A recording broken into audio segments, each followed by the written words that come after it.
اللہ اللہ اللہ اللہ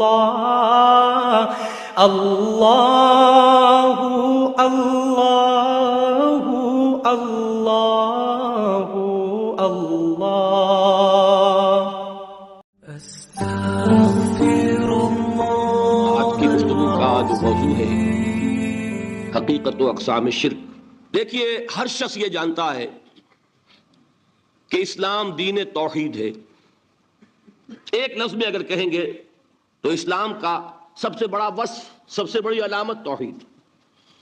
وہ جو اقبال نے کہا کہ توحید کی امانت سینوں میں ہے ہمارے، آسان نہیں مٹانا نام و نشاں ہمارا، تو توحید ہے۔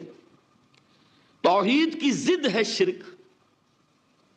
ٹھیک، اس سے میں ایک نتیجہ نکالتا ہوں، کوئی مسلمان جان بوجھ کر مشرک نہیں ہو سکتا۔ یہ میرا نتیجہ ہے، جان بوجھ کر مشرک نہیں ہو سکتا۔ وہ شرک میں مبتلا ہوگا تو ناسمجھی میں ہوگا، نادانی میں ہوگا، وہ اسے شرک نہیں سمجھے گا۔ یہ ممکن نہیں ہے کہ کوئی مسلمان ہو، گیا سے گیا مسلمان، گزرا سے گزرا مسلمان، گھٹیا سے گھٹیا مسلمان، لیکن وہ شرک کو شرک سمجھتے ہوئے اس میں آلودہ ہو جائے۔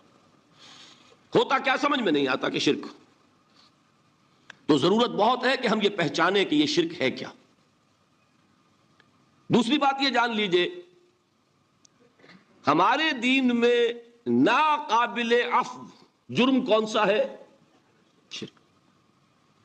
2 مرتبہ بیان فرمایا گیا سورہ نساء میں صرف، ان اللہ لا یغفر ان یشرک بہ ویغفر ما دون ذلک لمن یشاء۔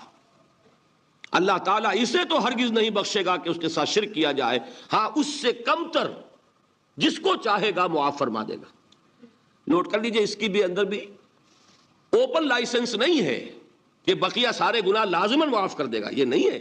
اس سے تو آپ میں جرت پیدا ہو جائے گی، باقی سب کیے جاؤ، یہ نہیں۔ جس کو چاہے گا بخش دے گا، لیکن امید ضرور دلا دی کہ شرک سے کمتر کوئی گناہ ہو تو اس کی بخشش کی بغیر توبہ کے اللہ تعالیٰ نے امید دلائی۔ توبہ سے تو شرک بھی معاف ہو جائے گا۔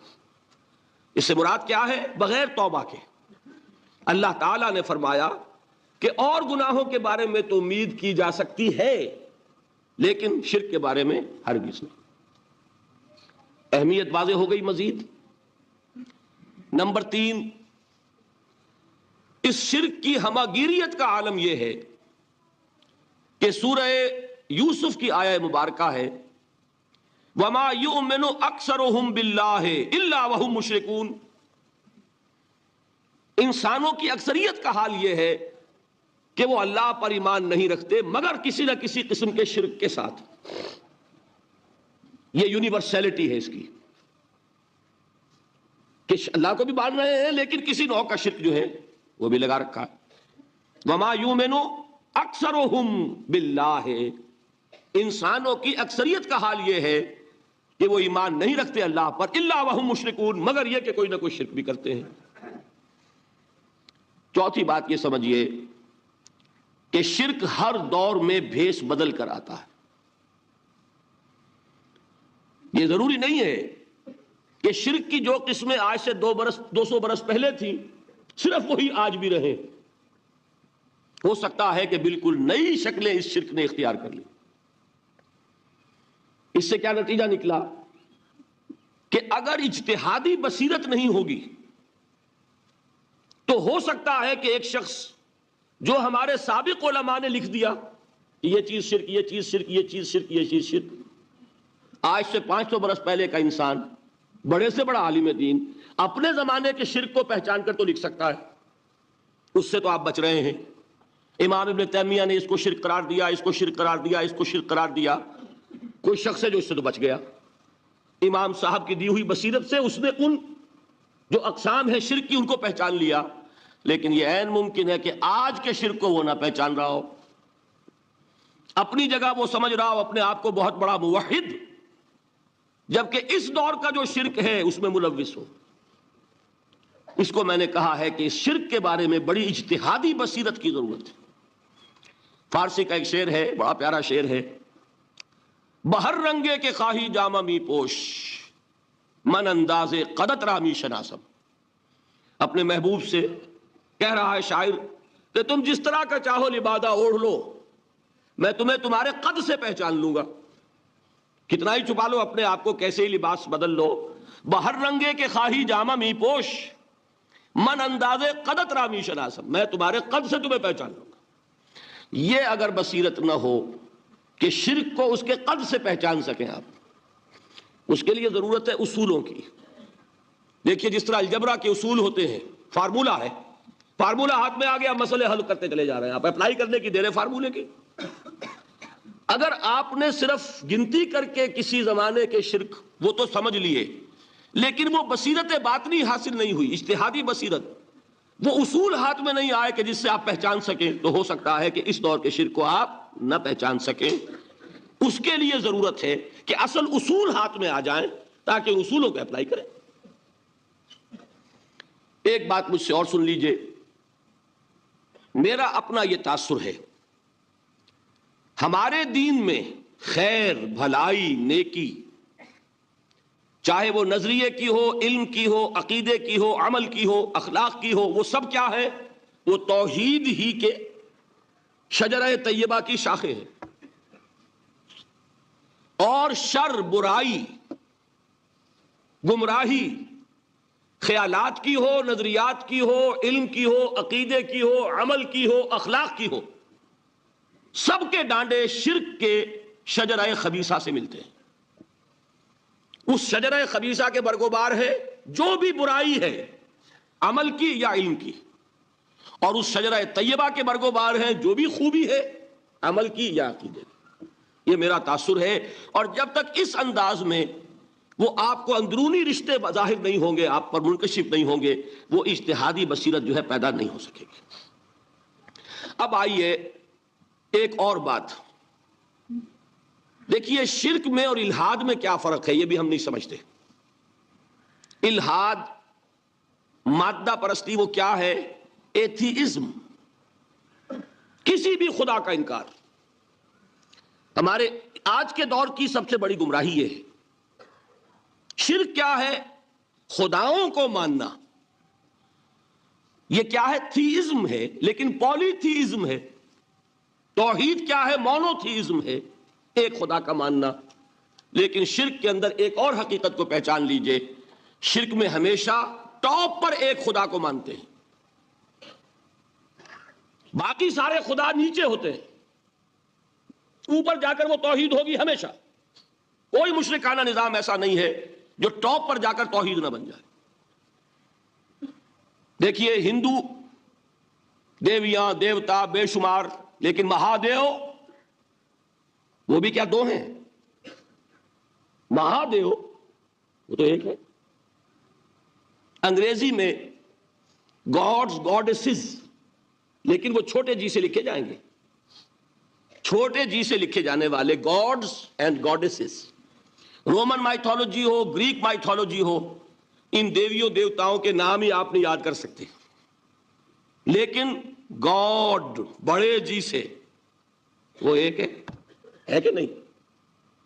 ٹاپ پر جو ہے وہ ایک ہے، اس کو وہ بھی مانتے ہیں کہ اومنی پوٹنٹ، اومنیشنٹ، اومنی پریزنٹ، علی کل شیء قدیر، بکل شیء علیم، ہر جگہ موجود، وہ تو ایک ہی ہے، وہ تو کیپٹل جی سے لکھا جائے گا۔ باقی اس کے نیچے فوج ہے دیویوں کی، دیوتاؤں کی، خداؤں کی اور خدانیوں کی، وہ گاڈز اینڈ گاڈیسز ہیں۔ عرب میں کیا تھا؟ میں نے پہلے آپ کو وہ دو مثالیں دے دی ہیں، تیسری اور ایران کی لے لیجئے۔ خیر کا خدا اور شر کا خدا اور،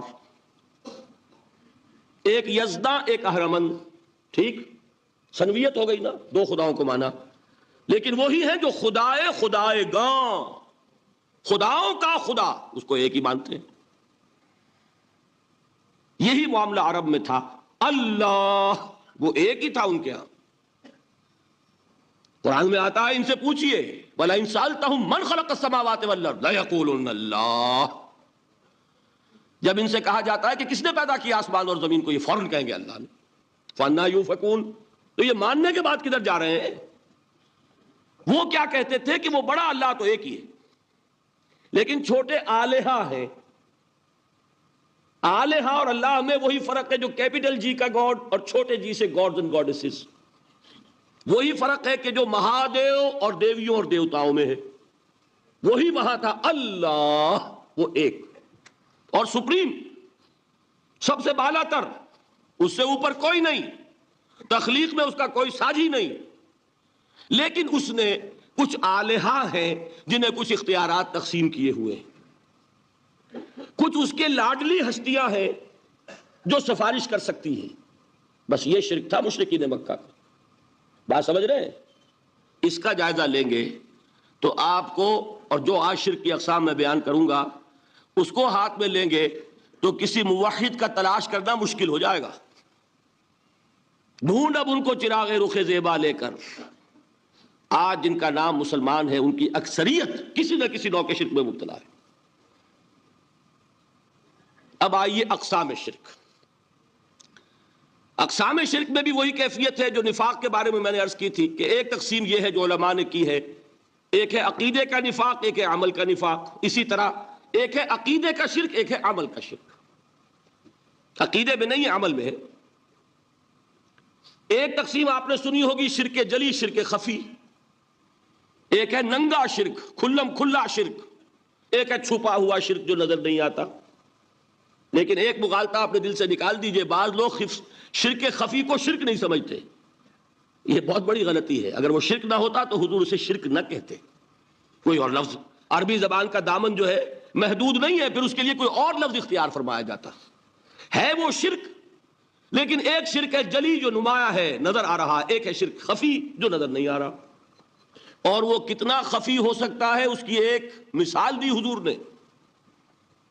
شرک خفی اتنا خفی ہو سکتا ہے، ذرا مبالغہ دیکھیے جو حضور نے بات کو سمجھانے کے لیے مثال میں جو مبالغہ اختیار فرمایا.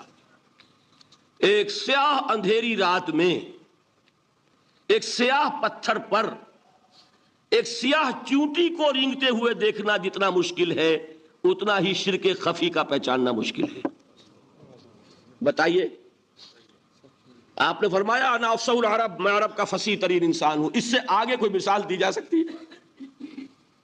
اندھیری رات، تاریک رات، پتھر سیاہ، چیونٹی سیاہ، کون دیکھ سکتا؟ جتنا اس کو دیکھنا ناممکن ہے اتنا ہی شرک خفی کا پہچاننا مشکل ہے. گویا کہ اس سے تو اللہ ہی بچائے گا تو انسان بچے گا. ایک آخری بات تمہیداً اور عرض کر دوں، پھر میں چلوں گا اقسام پر. میری جو باتیں آپ کے سامنے آئی اس سے ایک منطقی نتیجہ نکلتا ہے. کوئی شخص اگر حقیقتاً شرک سے بچ جائے، واقعتاً شرک سے بچ جائے، ہر قسم سے بچ جائے، اس سے بھی اوپر کوئی انسان ہوگا. گویا کہ یہ آخری منزل ہے. یا یوں کہیے کہ جس شخص کے بارے میں اللہ تعالیٰ یہ مان لے کہ میرا یہ بندہ شرک سے بری ہے، اس سے بڑی سند کوئی ہے؟ دی ہائیسٹ ٹیسٹیمونیل، سب سے بڑی سند، سب سے بڑی تعریف جو بندے کی ہو سکتی ہے وہ کیا ہے؟ یہ مشرک نہیں. یہی وجہ ہے، دیکھیے آپ قرآن مجید میں حضرت ابراہیم کے ذکر میں دیکھیں گے. ابراہیم کا مقام کیا ہے؟ خلیل اللہ، ابو الانبیاء، امام الناس. تین نسبتیں ہیں، تینوں بڑی عظیم. اللہ کے ساتھ نسبت کیا ہے؟ خلیل. واتخذ اللہ ابراہیم خلیلا. ابو الانبیاء، کتنے نبی ہیں ان کی نسل میں؟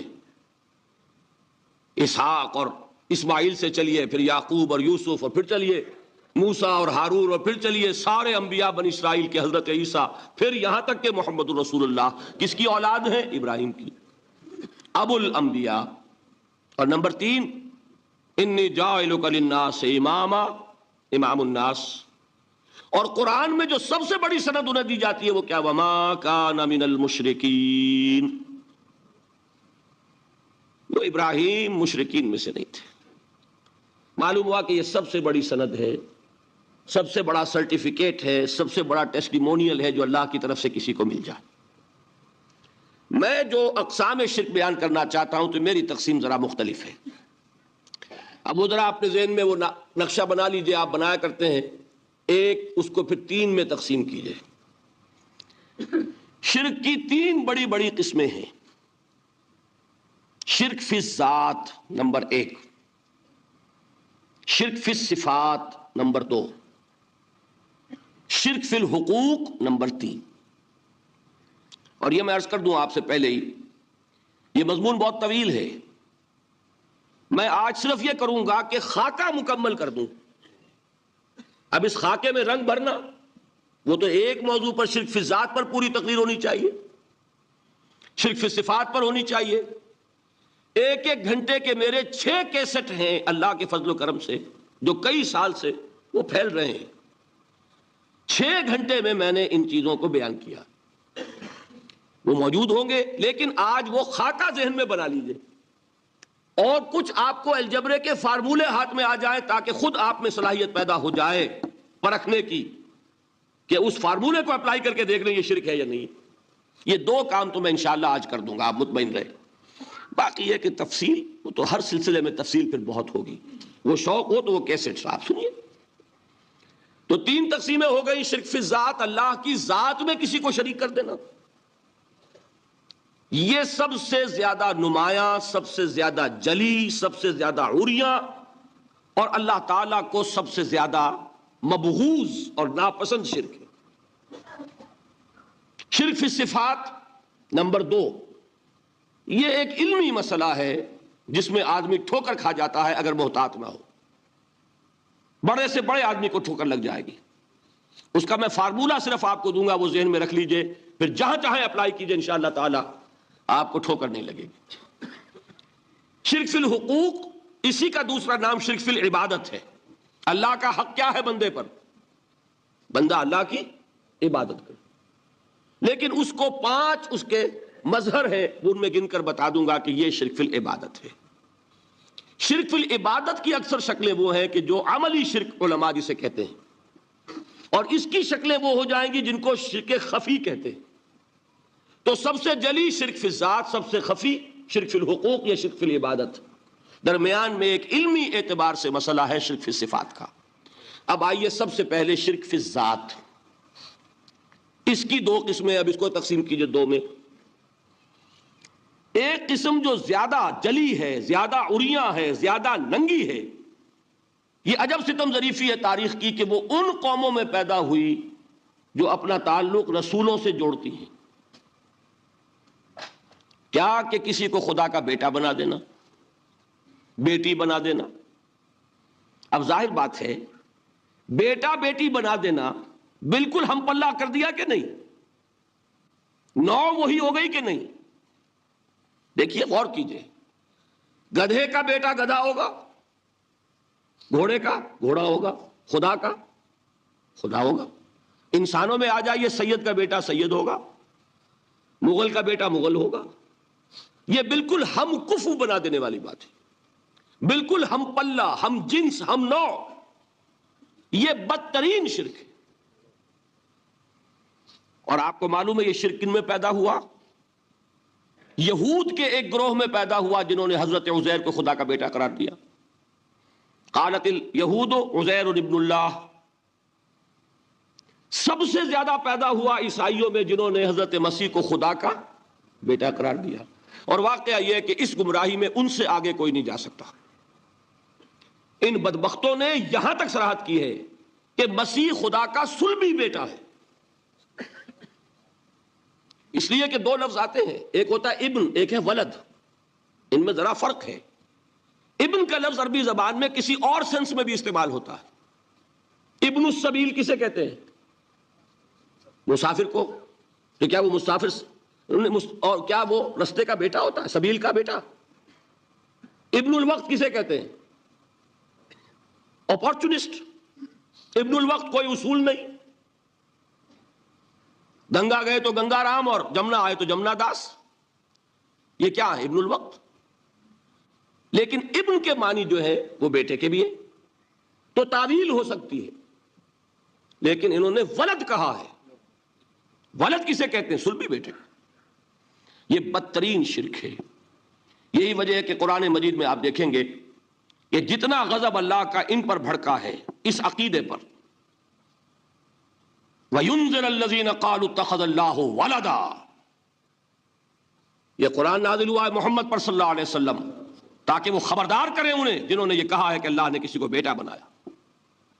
یہ سورہ کہف میں ہے، اور اگلی سورت سورہ مریم میں تو ایسا غضب اللہ کا ظاہر ہوتا ہے، وَقَالُوا اتَّخَذَ الرَّحْمَنُ وَلَدًا لَقَدْ جِئْتُمْ شَيْئًا إِدًّا تَكَادُ السَّمَاوَاتُ يَتَفَطَّرْنَ مِنْهُ وَتَنشَقُّ الْأَرْضُ وَتَخِرُّ الْجِبَالُ هَدًّا أَن دَعَوْا لِلرَّحْمَنِ وَلَدًا وَمَا يَنبَغِي لِلرَّحْمَنِ أَن يَتَّخِذَ وَلَدًا۔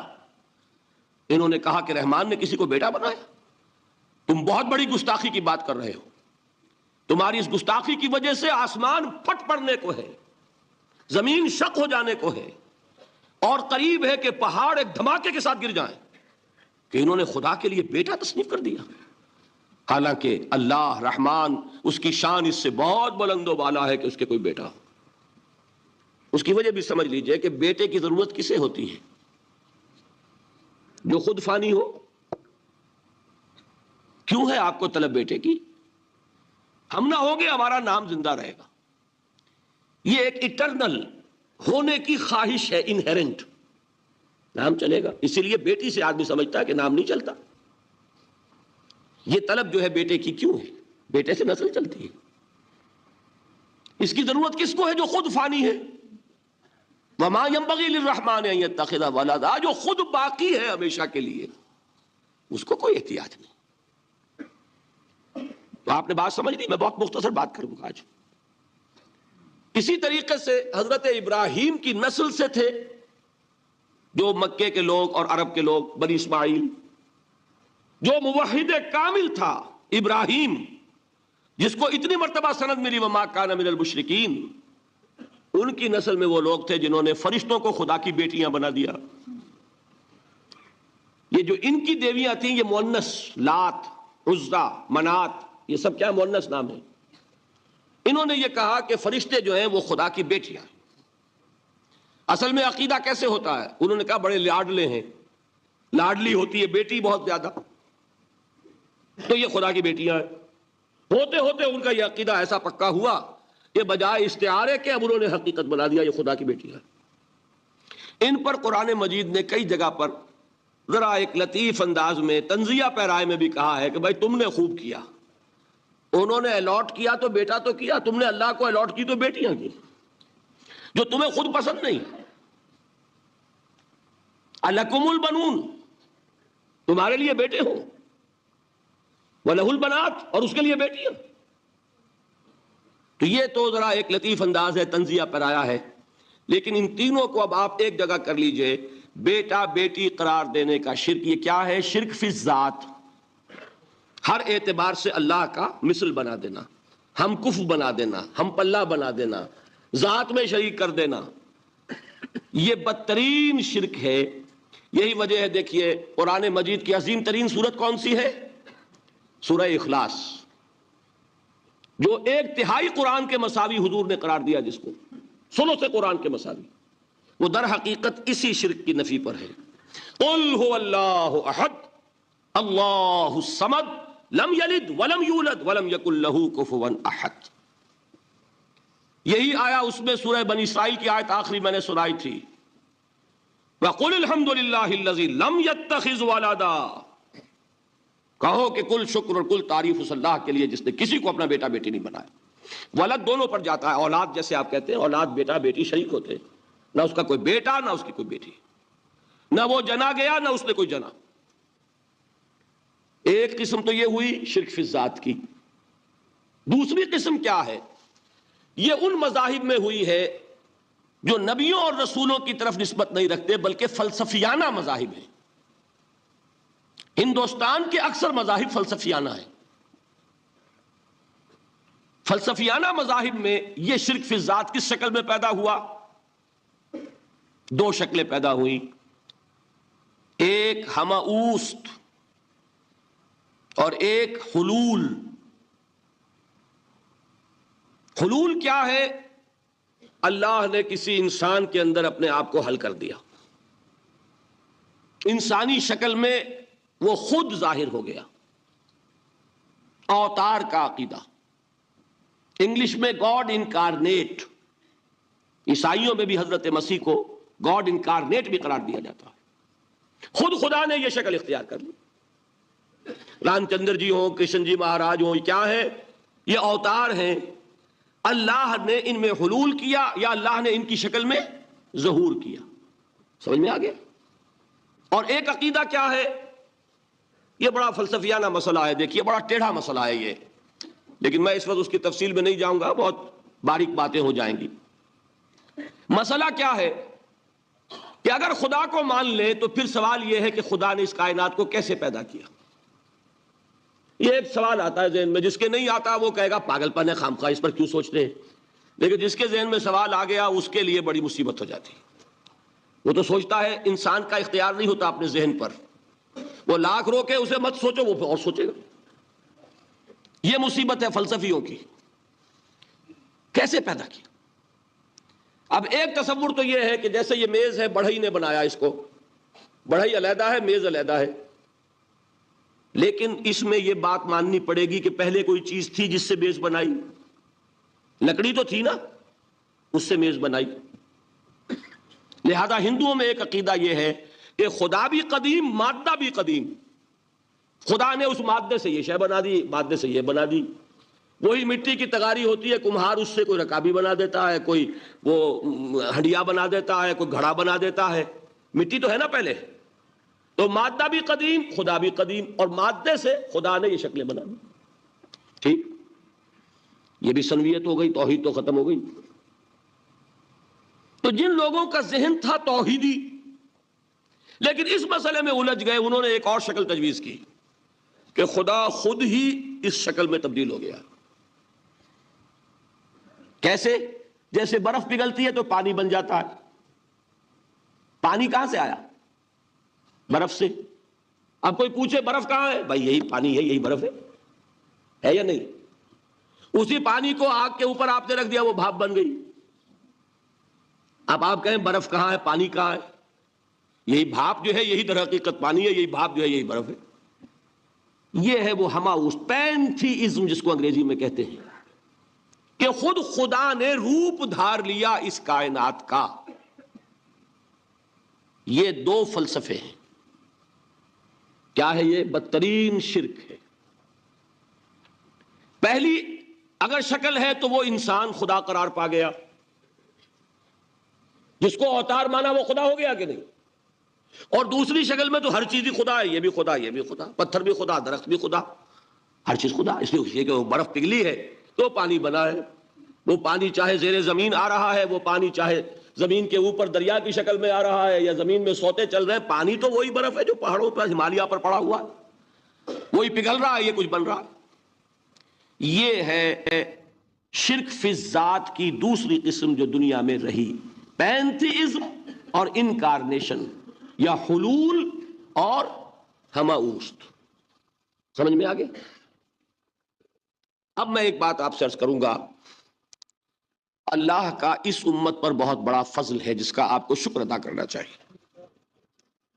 اس نوع کے شرک سے یہ امت 15ویں صدی شروع ہو جانے کے باوجود تاحال بحیثیت مجموعی محفوظ ہے.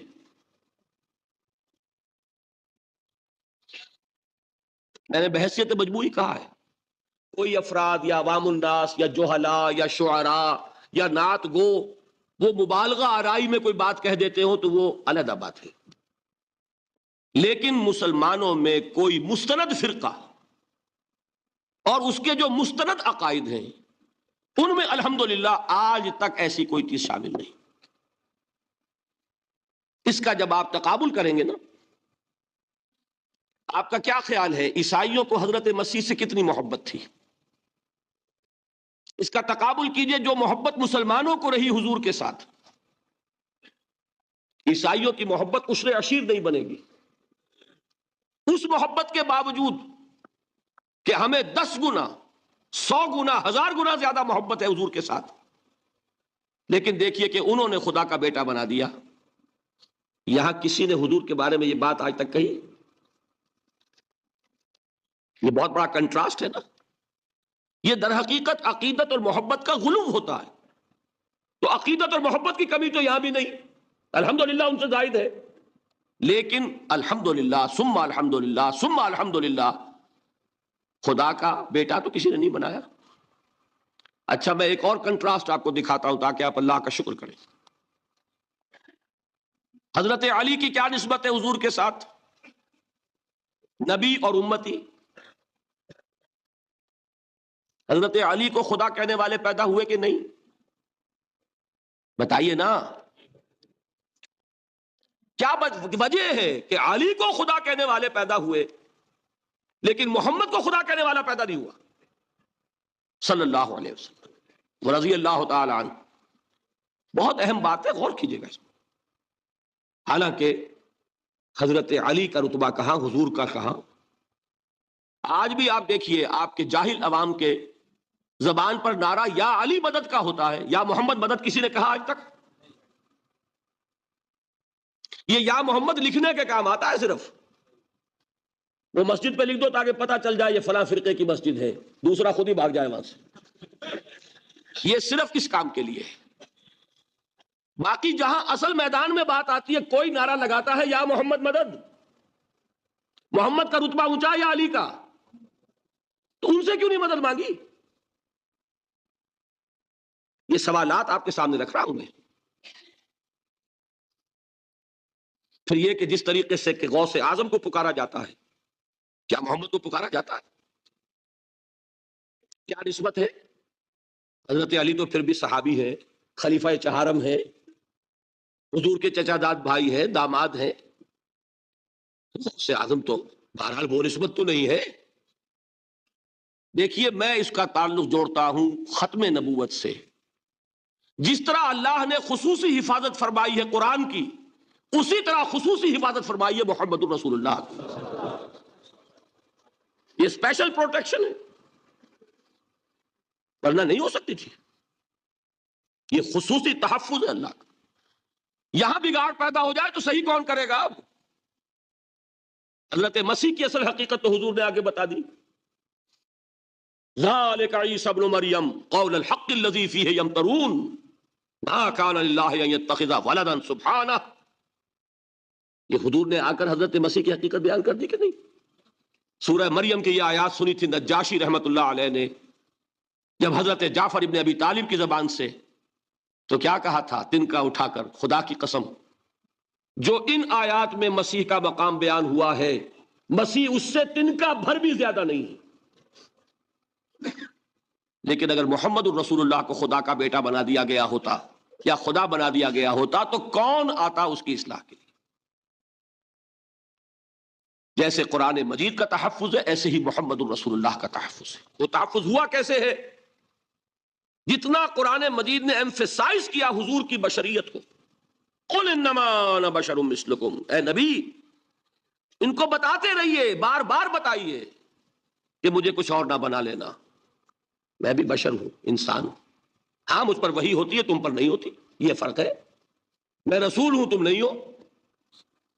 یہ بعد میں ذرا اور مسئلہ میں واضح کروں گا. ابھی صرف یہ نوٹ کیجئے کہ یہ تحفظ جو ہے، جیسے قرآن کو تحفظ دیا لیکن اس کے لیے ذرائع بھی ہے نا. یہ حفظ قرآن کا سلسلہ جو ہے یہ اس کا ذریعہ بنا. یہ رمضان میں تراویح جو ہے اس کا ذریعہ بنی.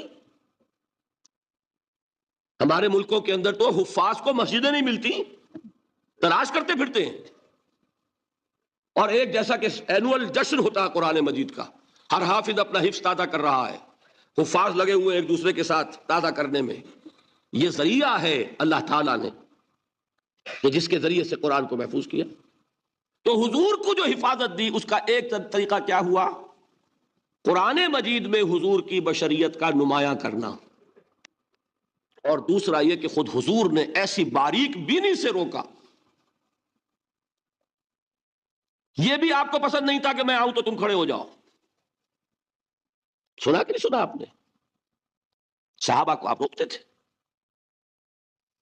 ایک صحابی کی زبان سے نکل گیا ما شاء اللہ و ما شئت، جو اللہ چاہے اور جو آپ چاہیں. فوراً ٹوک دیا اجعلتنی للہ ندن، کیا تم نے مجھے خدا کا مد مقابل بنا دیا؟ مشیت صرف اس کی ہے. یہ روک ٹوک یہ وہ چیزیں ہیں کہ جس کی بنا پر اللہ نے تحفظ عطا فرمایا. یہ جو آپ نے فرمایا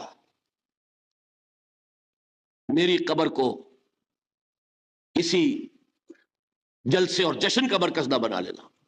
فرمایا کہ نہیں فرمایا؟ اللہ تعالیٰ لعنت فرمائے بنی اسرائیل پر کہ انہوں نے اپنے نبیوں کی قبروں کو تو میلہ گاہ بنا لیا. یہ ساری وہ ہیں، یہ تحفظات ہیں، یہ بچاؤ ہے، یہ امت کو متنبہ کیا جا رہا ہے کہ محبت اور عقیدت کا غلو جیسے پہلے ہوا، یا اہل الکتاب لا تغلو فی دینکم، اے کتاب والو اپنے دین میں غلو سے کام نہ لو. یہ غلو محبت، غلو عقیدت ہے جس کی بنا پر وہ خدا کے بیٹے بنا دیے گئے. اور اگر وہ ہوتا یہاں اللہ کا نہ معلوم اللہ کے برابر کس طریقے سے حضور کو بنا دیا جاتا، لیکن قرآن نے خود حضور نے اس کی پیش بندی کی، جس کا ظہور ہم دیکھ رہے ہیں کہ اللہ کے فضل و کرم سے یہ امت تا حال بحیثیت مجموعی محفوظ ہے. البتہ دیکھیے شاعروں کی باتیں اور ہوتی ہیں، اور عوام کی اور واعظوں کی اور نعت گوؤں کی باتیں جو ہے وہ اور ہیں. میں جس چیز کی نفی کر رہا ہوں وہ علماء کی بات ہے. شاعروں کا تو قرآن مجید کے اندر خود ہی بھاڑا پھوڑ دیا اللہ نے. وَالشُّعَرَاءُ يَتَّبِعُهُمُ الْغَاوُونَ أَلَمْ تَرَ أَنَّهُمْ فِي كُلِّ وَادٍ يَهِيمُونَ إِنَّهُمْ يَقُولُونَ مَا لَا يَفْعَلُونَ. مبالغہ نہ کریں تو شعر میں رنگ ہی پیدا نہیں ہوتا. پھر شعر کائے کو کہنا ہے نثر کہو بھائی. مبالغے سے اس میں ایک تاثیر پیدا ہوتی ہے. وہ مبالغے ہمارے شاعروں نے، ہمارے نعت گوؤں نے کیے ہیں، اور اس میں اللہ تعالیٰ انہیں معاف کرے بالکل اوتار کر الفاظ بھی استعمال کر دیے. وہی جو مستوی عرش تھا خدا ہو کر، اتر پڑا وہ مدینے میں مصطفیٰ ہو کر. بتائیے رام چندر جی کے بارے میں جو عقیدہ ہے، اب کیا فرق رہ گیا؟ بال برابر فرق ہے یا کوئی؟ اور نقطے پیدا کرتے ہیں. مدینے کی مسجد میں منبر کے اوپر بغیر عین کا ایک عرب ہم نے دیکھا. کیا سمجھ میں آیا؟ عرب میں سے عین نکالا کیا بنا؟ یہ نقطہ آفرینی ہے. اسی طریقے سے ہماری شاعری میں کچھ ہمہ کا رنگ بھی پیدا ہو گیا ہے. خود کوزاؤ، خود کوزا کرو، خود گلے کوزا، خود رندے سبو کش، خود برسر کوزا خریدار بے آمد بشکست و رواں شد. وہ خود ہی کوزا ہے، خود ہی مٹی ہے جس سے کوزا بنا ہے، خود ہی کوزے کا بنانے والا ہے. سمجھ رہے؟ الفاظ تو بڑے پیارے ہیں، بڑے مزیدار ہیں، آدمی ایک دفعہ وجد میں آ جاتا ہے، لیکن ہے کیا؟ وہی ہے نا کہ وہی جو برف تھا پگھل کر پانی بن گیا. خود کوزاؤ، خود کوزا کرو، خود گلے کوزا، خود رندے سبو کش. خود ہی اس کوزے میں شراب ڈال کے پیتا بھی ہے، خود ہی مٹی ہے، خود ہی وہ بنانے والا ہے، خود ہی کوزا ہے، خود ہی اس میں شراب ڈال کے پیتا بھی، اور خود ہی اس کوزے کو توڑ کر اپنا راستہ بھی لیتا ہے. اب آپ اس پر سر دنیے اور جو چاہے کریں، لیکن یہ کہ اس کا ڈانڈے مل گئے کہ نہیں اسی اماؤس سے. لیکن یہ کسی مفتی کی بات ہے کیا؟ یا کسی ائمہ دین میں سے کسی کا قول ہے؟ بھائی شاعروں کی باتیں سن لیا کریں. اللہ اللہ خیر صلی اللہ. ان چیزوں کا بہت زیادہ سختی کے ساتھ نوٹس بھی لینے کا کوئی فائدہ نہیں ہوتا. بات وہ ہونی چاہیے کہ جو علماء کہہ رہے ہوں، مستند عقائد ہوں، جو ان کی کتابوں میں درج ہوں، ان سے بات ہونی چاہیے. تو یہ چیزیں، یہ گمراہیاں آئی ہیں، لیکن الحمدللہ ثم الحمدللہ کہ یہ عوام میں ہے، جہلاء میں ہے، شعراء میں ہے، نعت گوؤں میں ہے. یہ کسی بھی مستند دینی فرقے کے مستند علماء میں ہم کہاں موجود نہیں. البتہ ایک مسئلہ جو ہے نور اور بشر کا، وہ ذرا تھوڑا سا میں حل کر دوں. آج آپ سمجھتے ہوں گے لا ینحل ہے. میں نے جس طرح کہا تھا کہ امام بخاری کا قول بھی 100% درست اور امام ابو حنیفہ کا بھی 100% درست ثابت کیا کہ نہیں، اسی طرح میں کہتا ہوں جو حضور کو بشر کہتے ہیں وہ بھی 100% درست، جو حضور کو نور کہتے ہیں وہ بھی 100% درست. مطلب کیا ہے؟ دیکھیے ہر انسان کے وجود کے دو حصے ہیں. میں نے پہلے دن شاید کچھ بیان کیا تھا.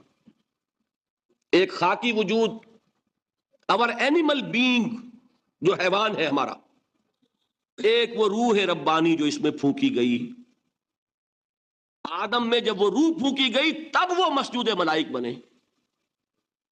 فَإِذَا سَوَّيْتُهُ وَنَفَخْتُ فِيهِ مِن رُوحِي فَقَعُوا لَهُ سَاجِدِينَ. دو جگہ آیت ہے قرآن مجید میں، ایک شوشے کے فرق کے بغیر، سورہ حجر اور سورہ صاد. جب میں اس کو پوری طرح تیار کر لوں اور اس میں اپنی روح میں سے پھونک دوں تو گر پڑنا اس کے سامنے سجدے میں. ہمارا جو خاکی وجود ہے وہ ظلمانی ہے، اور جو ہمارا روحانی وجود ہے وہ نورانی ہے. اس کی نسبت کس سے ہے؟ اللہ سے.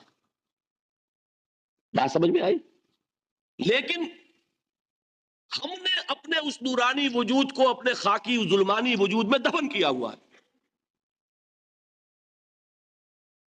اور محمد الرسول اللہ صلی اللہ علیہ وسلم کا وہ نورانی وجود آپ کے اس خاکی وجود پر اس درجے غالب تھا کہ وہ خاکی وجود معدوم کے درجے میں ہے، لیکن وہ حضور صلی اللہ علیہ وسلم پر اثر انداز نہیں ہو سکتا. وہی خاکی وجود ہے جسے ہم نفس کہتے ہیں. نفس غلبہ کر سکتا ہے محمد پر صلی اللہ علیہ وسلم. حضور کی شخصیت کی نورانیت نے آپ کی شخصیت کے خاکی وجود کا احاطہ کیا ہوا ہے. ہماری شخصیت کی ظلمانیت نے ہماری اس نورانیت کو گل کیا ہوا ہے، دفن کیا ہوا ہے، چھپایا ہوا ہے. بس یہ فرق ہے.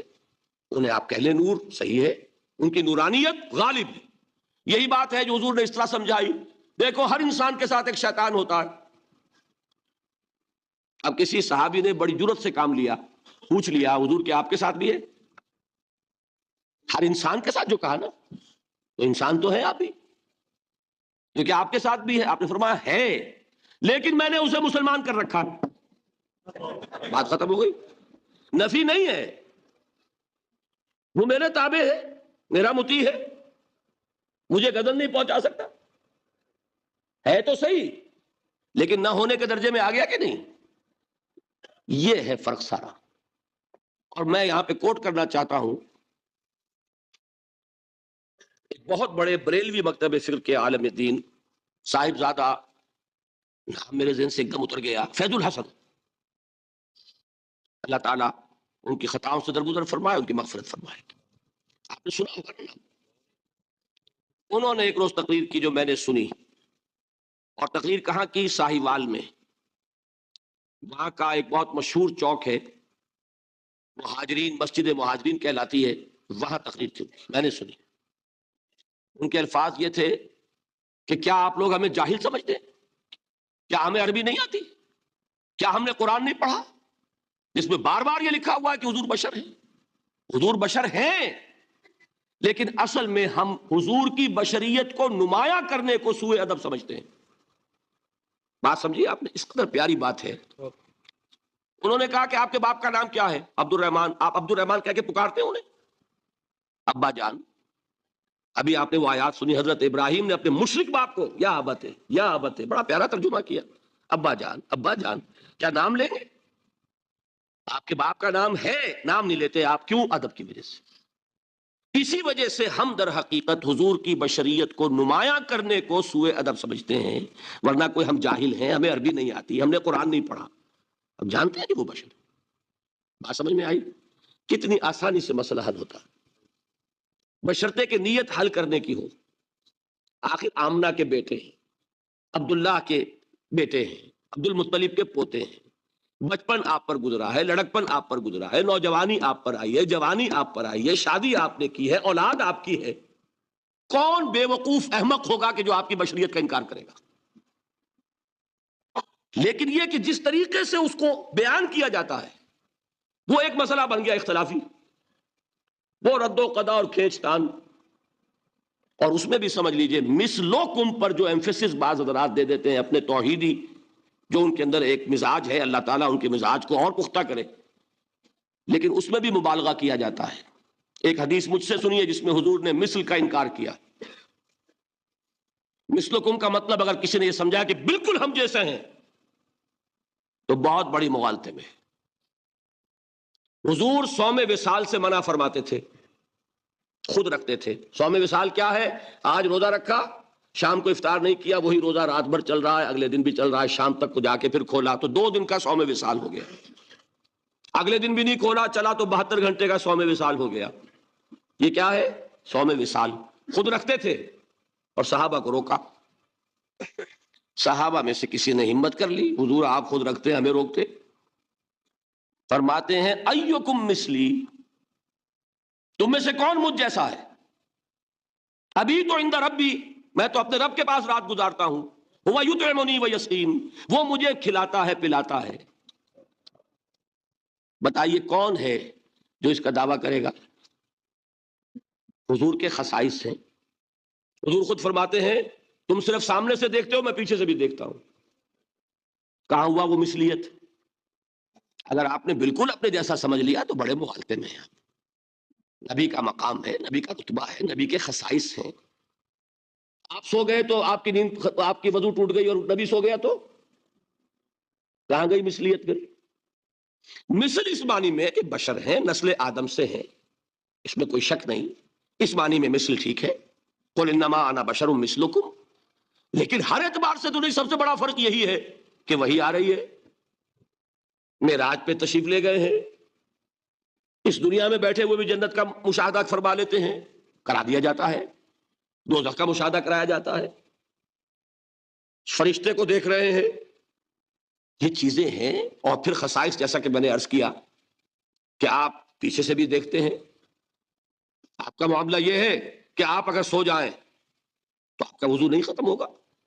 یہ ساری چیزیں جو ہے ان سب کو بیلنس کیجئے تو معلوم ہوگا کہ آپ بشر بھی ہیں، 100% درست، لیکن آپ کی وہ نورانیت، آپ سراج منیر، ہدایت کا روشن چراغ، آپ کی جو روح انور ہے، وہ آپ کے اس جسدی وجود پر اس طریقے سے حاوی ہے کہ گویا کہ اس نے اس کی ظلمانیت کو ختم کر کے رکھ دیا۔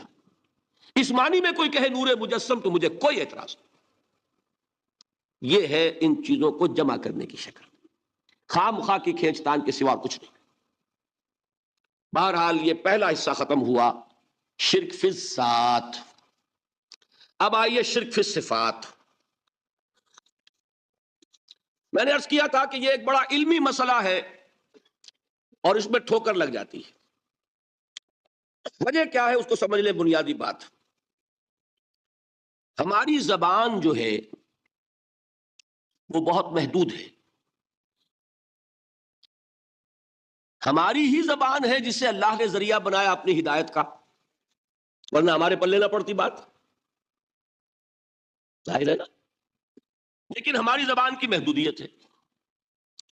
اس محدودیت کا ایک مظہر یہ ہے کہ ہم جو الفاظ اللہ کے لیے بطور صفت استعمال کرتے ہیں وہی الفاظ مخلوقات کے لیے بھی کر لیتے ہیں۔ اللہ موجود، ہم بھی موجود، اللہ زندہ، ہم بھی زندہ، اللہ علیم، تو انسان علیم بھی علیم نہیں، علامہ بھی ہے کہ نہیں؟ یہ تو بڑا مبالغے کا لفظ ہے، انسان علامہ ہے کہ نہیں؟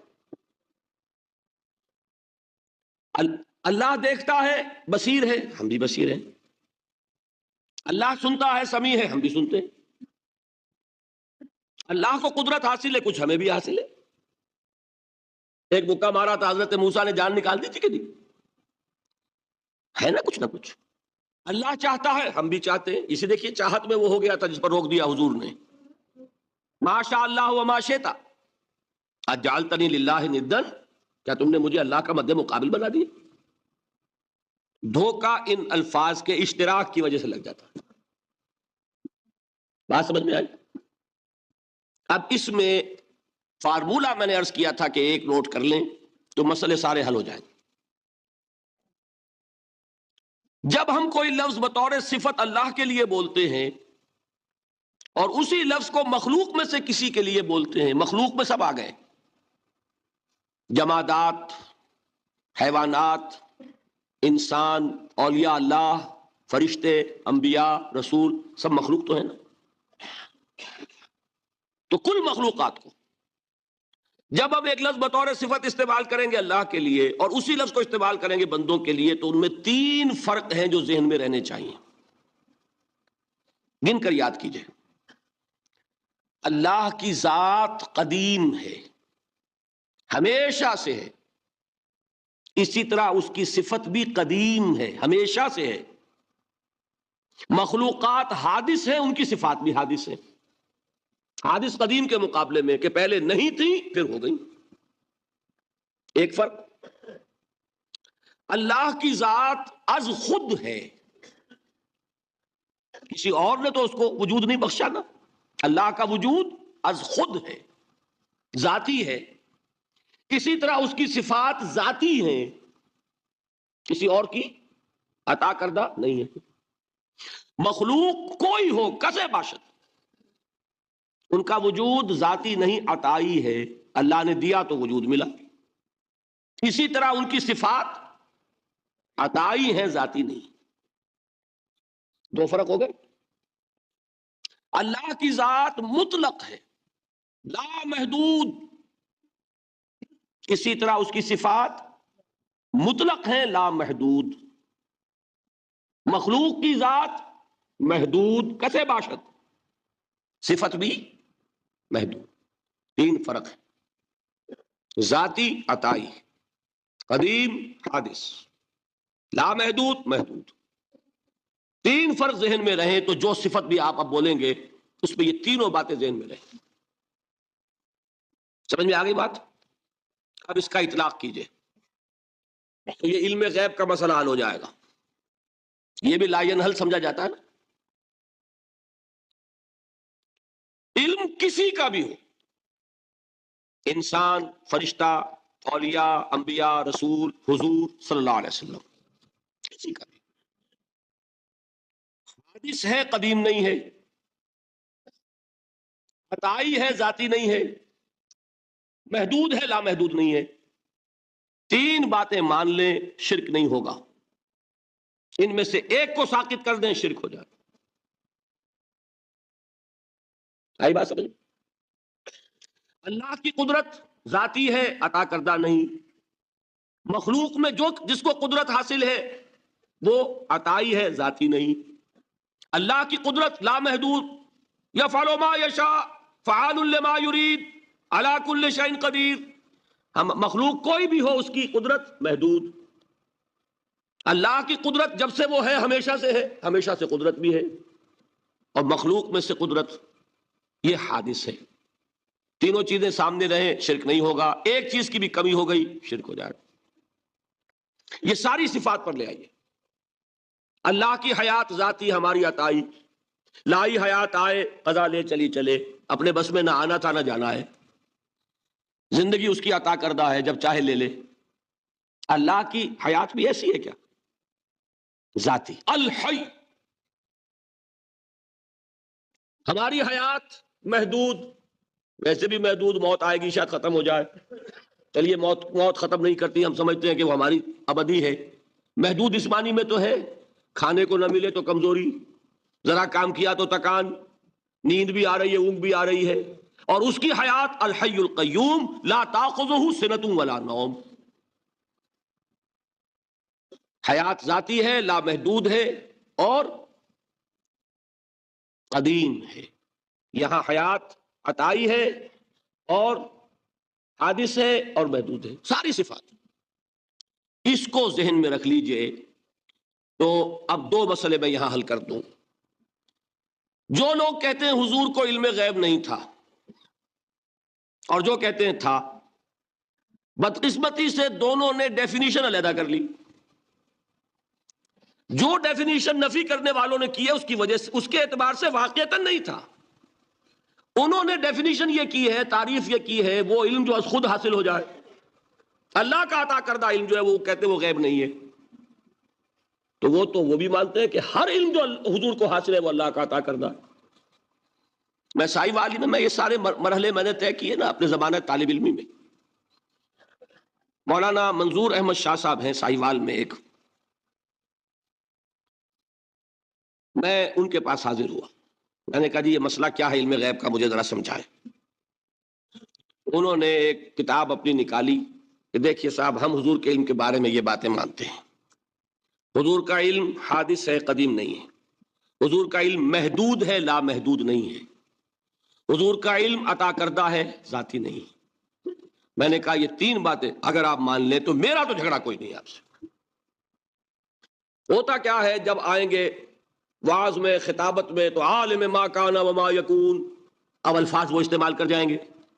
ایک واعظ ہے، عام مقرر ہے، واہ واہ ہوتی ہی نہیں، نعرے لگتے ہی نہیں، محفل میں گرمی آتی نہیں جب تک کہ ایسے مبالغے نہ کریں، لیکن وہ چیز لکھی ہوئی ان کے ہاں ہے کہ حضور کا علم حادث ہے، قدیم نہیں ہے، حضور کا علم محدود ہے، لا محدود نہیں ہے، حضور کا علم عطائی ہے، ذاتی نہیں ہے۔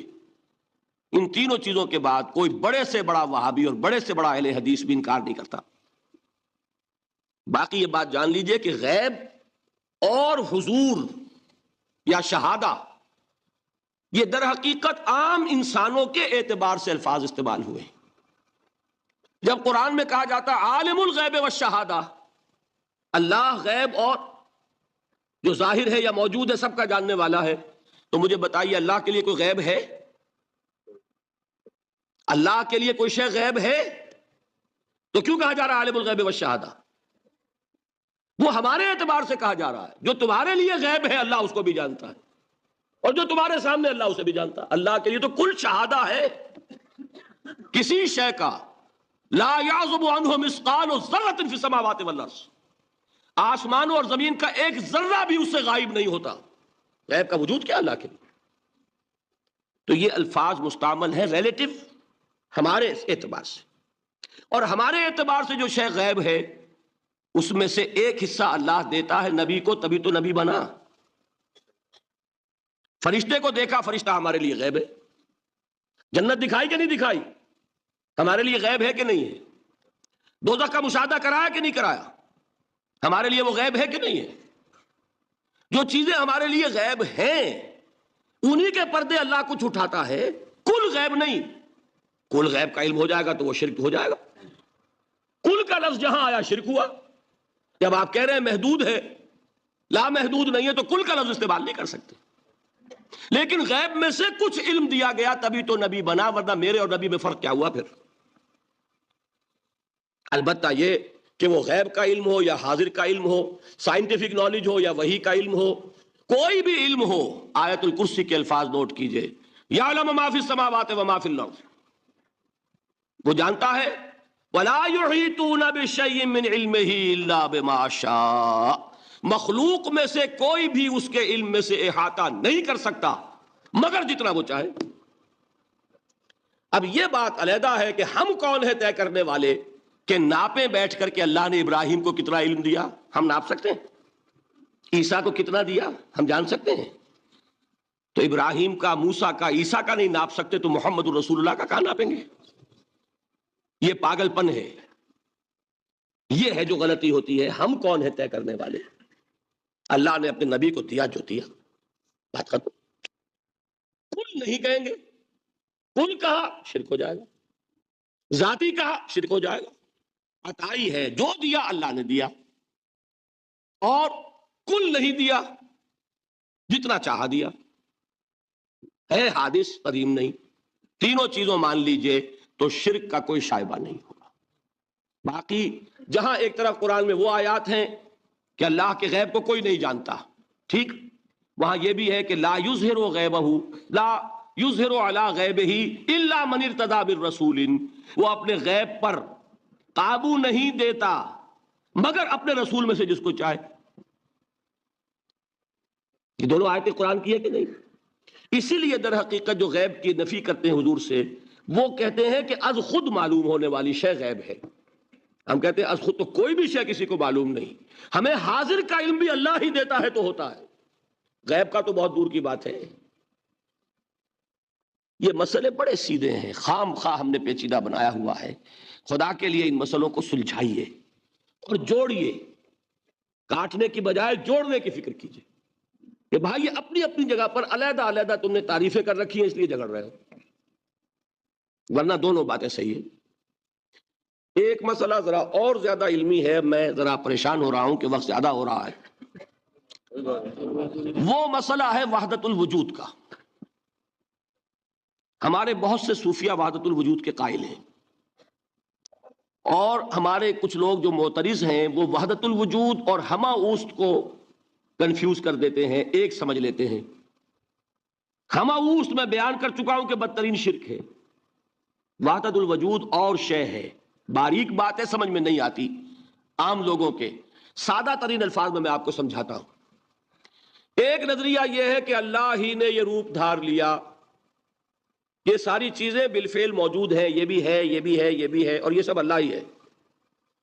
یہ بدترین شرک ہے، شرک فی الذات. ایک لوگوں کی رائے یہ ہے کہ یہ کچھ ہے ہی نہیں، یہ شراب ہے. شراب میں کیا ہوتا ہے؟ آپ کو پانی نظر آتا ہے نا؟ ہوتا ہے پانی؟ نہیں. ہر چند کہے کہ ہے، نہیں ہے، ہے ہی نہیں. بس اللہ ہی ہے، یہ ہے ہی نہیں. دیکھیے ایک شعر ہے، کل ما فی الکون وہم او خیال اور عکوس فی المرایا او ظلال. اس کائنات میں جو کچھ ہے یا تو وہم ہے، یا خیال ہے، یا جیسے شیشے میں عکس ہوتا ہے. آپ ادھر کھڑے آئینے کے نظر آ رہے ہیں، ادھر بھی ہے، ادھر کوئی نہیں.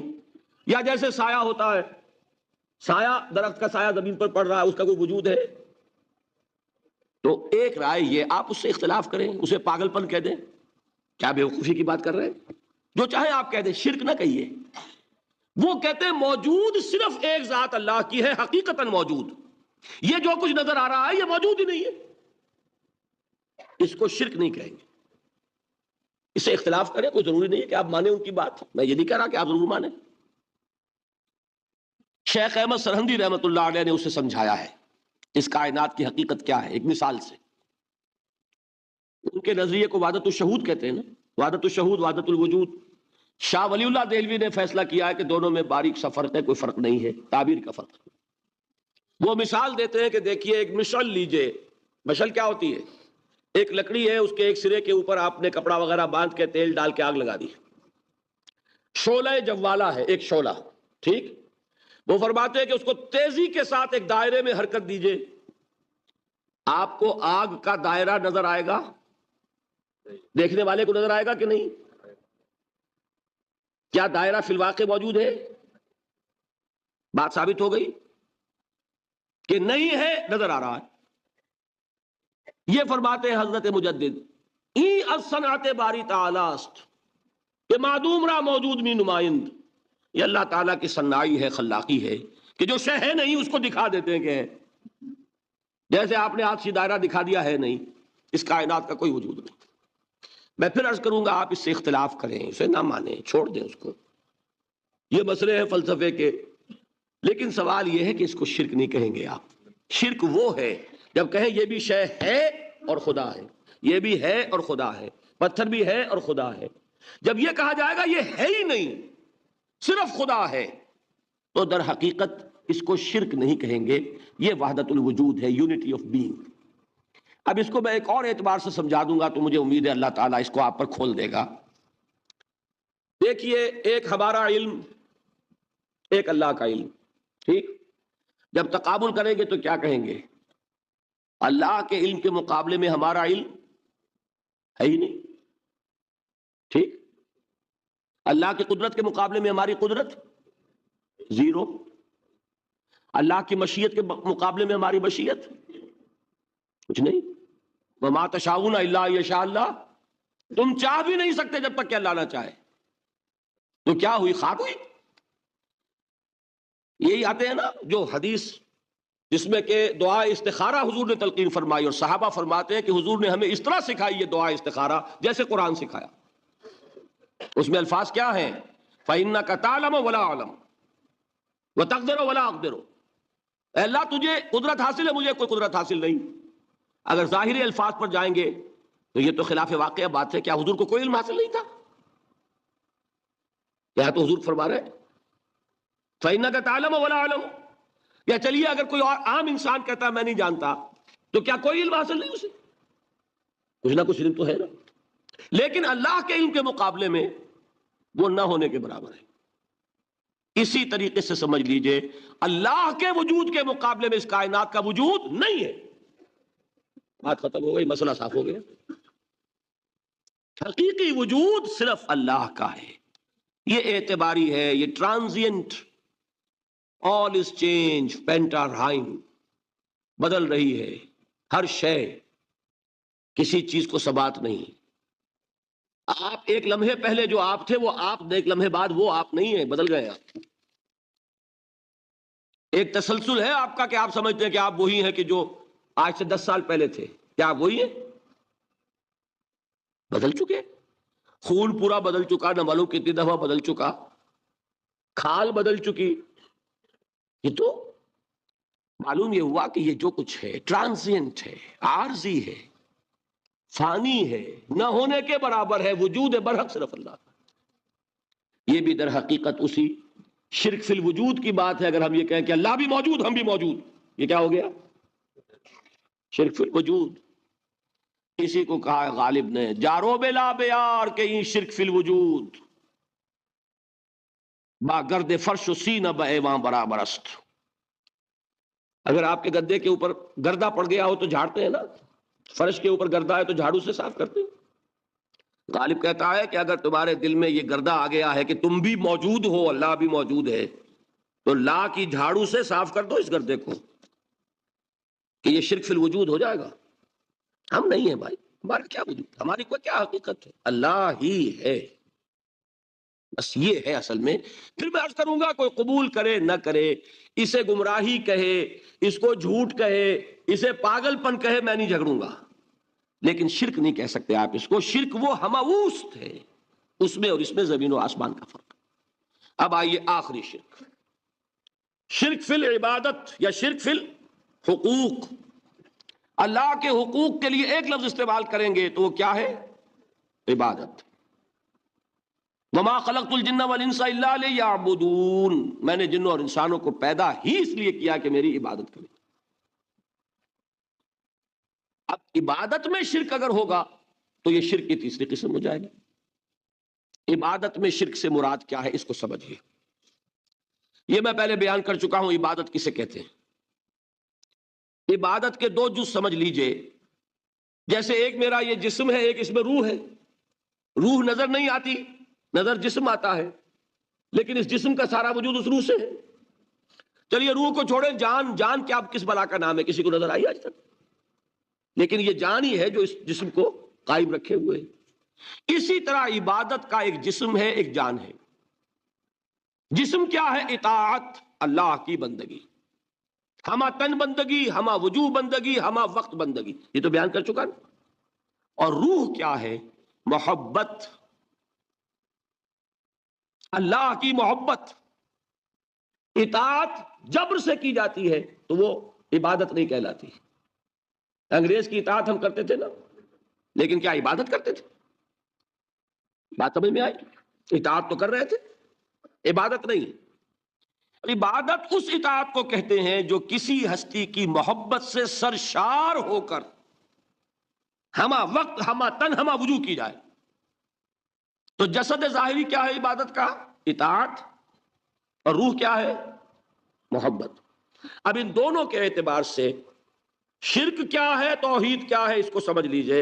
اور یہ ہیں وہ چیزیں جو میں نے عرض کیا تھا کہ بالکل الجبرا کے فارمولوں کی طرح کی بات ہے. اطاعت میں توحید کیا ہے کہ مطاع مطلق صرف اللہ، ٹھیک، باقی ساری اطاعتیں اللہ کی اطاعت کے تابع. نفی نہیں ہے، والدین کی اطاعت کرو، لیکن جہاں والدین حکم دیں اللہ کے حکم کے خلاف، بات ختم، اطاعت نہیں ہوگی. بیوی شوہر کی اطاعت کرے، آپ اولو الامر کی اطاعت کریں، شاگرد استاد کی اطاعت کرے، مرید پیر کی اطاعت کرے، لیکن کیا پیر کو یہ بھی حق ہے کہ اللہ کے کسی حکم کو منسوخ کر دے، رسول کے کسی حکم پر اپنے حکم کو ور کرے، بالا تر رکھے؟ سمجھ میں آ گیا؟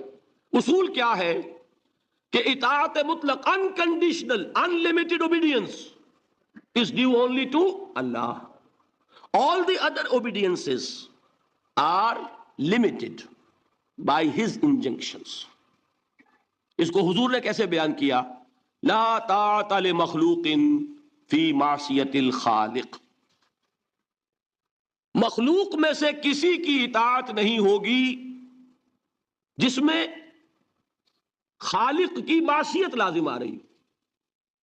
جہاں اللہ کا کوئی حکم نہیں ہے آپ میرا حکم مان لیجئے، یہ شرک نہیں ہوگا. جہاں اللہ کا حکم ہے اس کے خلاف میں حکم دوں اور آپ مان لیں تو یہ شرک ہو جائے گا. بات سمجھ میں آ گئی کہ نہیں؟ اب اس کو اپلائی کیجئے. ایپلیکیشن بالکل انڈیویجول لیول پر کیجئے. پہلے اللہ کا حکم کیا ہے؟ فجر کا وقت ہو گیا، نماز پڑھو. نفس کا حکم کیا ہے؟ سو. آپ نے اطاعت کی نفس کی، آپ کا مطاع کون ہوا؟ نفس. اور اللہ کی معصیت میں ہوا کہ اس کے حکم کے تابع ہوا، تو آپ کا نفس کیا بن گیا؟ آپ کا خدا، معبود. کیا غلطی ہے اس میں کوئی؟ اس شرک کو پہچانیے ذرا. کون بچے گا؟ آپ بات سمجھ رہے؟ اگر تو وہ فارمولا صحیح ہے تو پھر یہ اپلائی ہو گیا. اب آپ کے اندر اتنی ہمت ہونی چاہیے، یا یہ سوچیے کہ فارمولے میں غلطی ہے. یو کین ریفر بیک، آئیے دوبارہ دیکھیے، فارمولا صحیح ہے. لا طاعت لمخلوق، میرا نفس مخلوق ہے کہ خالق ہے؟ مخلوق. میں نے اپنے نفس کی اطاعت کی اپنے خالق کی معصیت میں، تو میرا مطاع کون ہوا؟ نفس. جو مطاع ہے وہی معبود ہے. میرا معبود کون ہوا؟ نفس. اس کو کہتے ہیں مولانا روم، نفس ما ہم کم ترس فرعون نیست، لیکن اورا اون ایرا اون نیست. میرا نفس بھی فرعون سے کم نہیں ہے. فرعون نے کیا کہا تھا کہ یہ مملکت میری ہے مصر کی، یہاں میرا قانون چلے گا. الیس لی ملک مصر، کیا مصر کی حکومت میری نہیں ہے؟ میں نہیں جانتا کون اللہ کون رسول، کیا حکم صحیح کیا غلط، میرا حکم چلے گا. تو میرا نفس بھی تو یہی کہتا، میں نہیں جانتا کیا اللہ کا حکم کیا رسول کا حکم، میری مرضی پوری کرنی پڑے گی، میری خواہش، میری چاہت، میری تمنا وہ پوری کرنی پڑے گی. اور ہم ہاتھ جوڑ کر اس کے آگے کھڑے ہو جائیں کہ بھائی ٹھیک ہے، جو تیری مرضی. اللہ کی مرضی پیچھے، تیری مرضی پہلے. تو معبود کون ہوا؟ نفس ما ہم کم ترس فرعون نیست، لیکن ارعون ایرعون نیست. ٹھیک. قرآن سے سند چاہیے. قرآن نے فرمایا ارائیت من اتخذ الہہ ہواہ، کیا تم نے دیکھا اس شخص کو جس نے اپنی خواہش نفس کو اپنا الہ بنا رکھا ہے؟ الہ کا لفظ وہ ہے جو آپ کے کلمہ طیبہ میں ہے. کہہ رہا ہے لا الہ الا اللہ، اور تسبیح پڑھ رہا ہے لا الہ الا اللہ، اور جب فارغ ہوتا ہے تو نفس کو فوراً معبود بنا لیتا ہے. ارایتا من اتخذ الہہ ہواہ، کیا تم نے دیکھا اس شخص کو جس نے بنا لیا اپنی خواہش نفس کو اپنا معبود. اچھا، اسی کو میں اب ٹاپ پر لے جا رہا ہوں، درمیان میں فل ان دی بلینکس آپ کر لیجئے گا. یہ میں نے کہا تھا انڈیویجول میں. اب آئیے کلیکٹیو لائف جو ہے، قومی زندگی، اس میں سب سے اونچی چیز کیا ہوتی ہے؟ کسی بھی ریاست کا دستور. دستور میں کیا بات طے ہوتی ہے؟ اولین یہ حاکمیت کس کی ہے. ٹھیک. اگر آپ نے کہا جمہور کی حاکمیت ہے، کسی نے کہا فلاں خاندان کی حاکمیت ہے، کیا ہوا؟ یہ ہوا کہ نہیں؟ گھبرا کیوں رہے ہیں؟ پکڑے نہیں جائیں گے.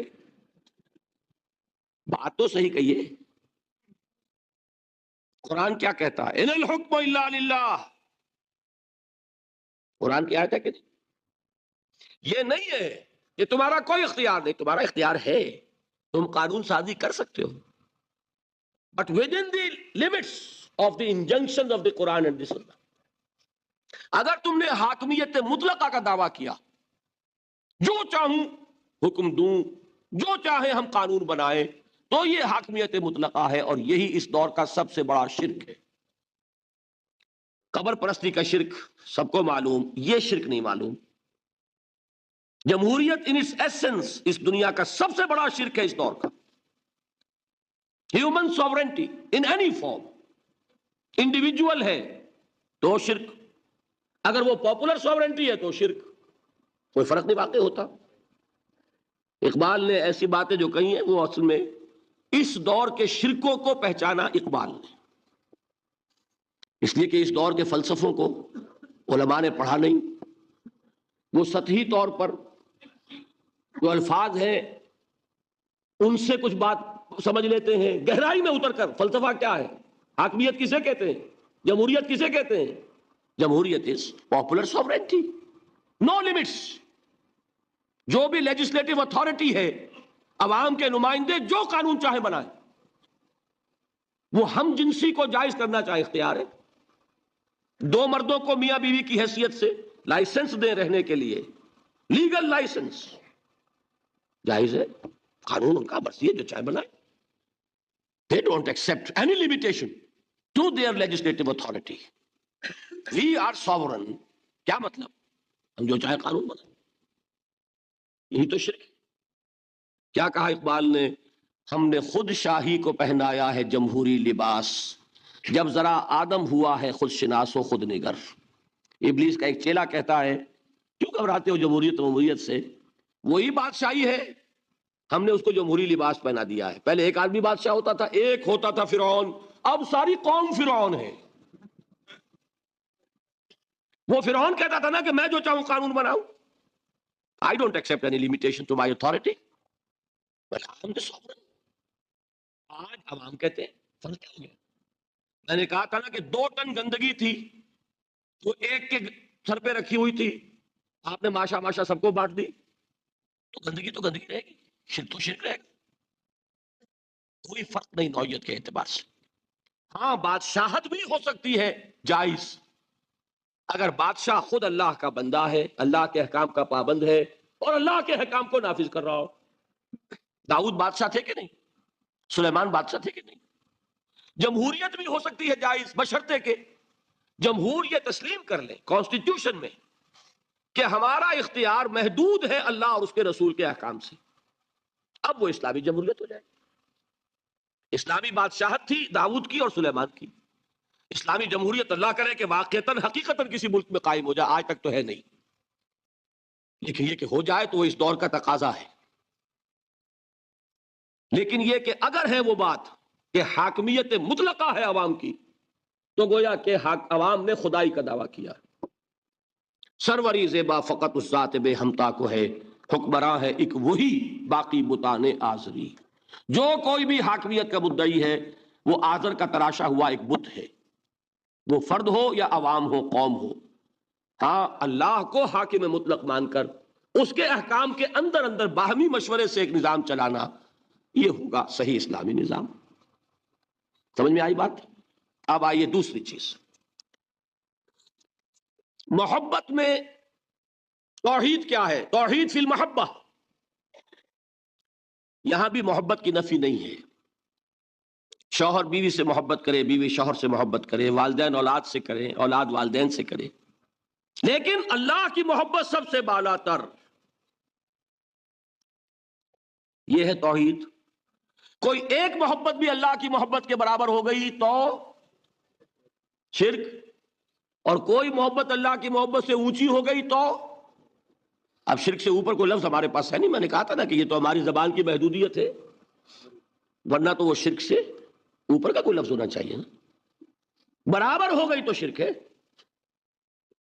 ہاں ساری محبت اللہ کی محبت کے تابع.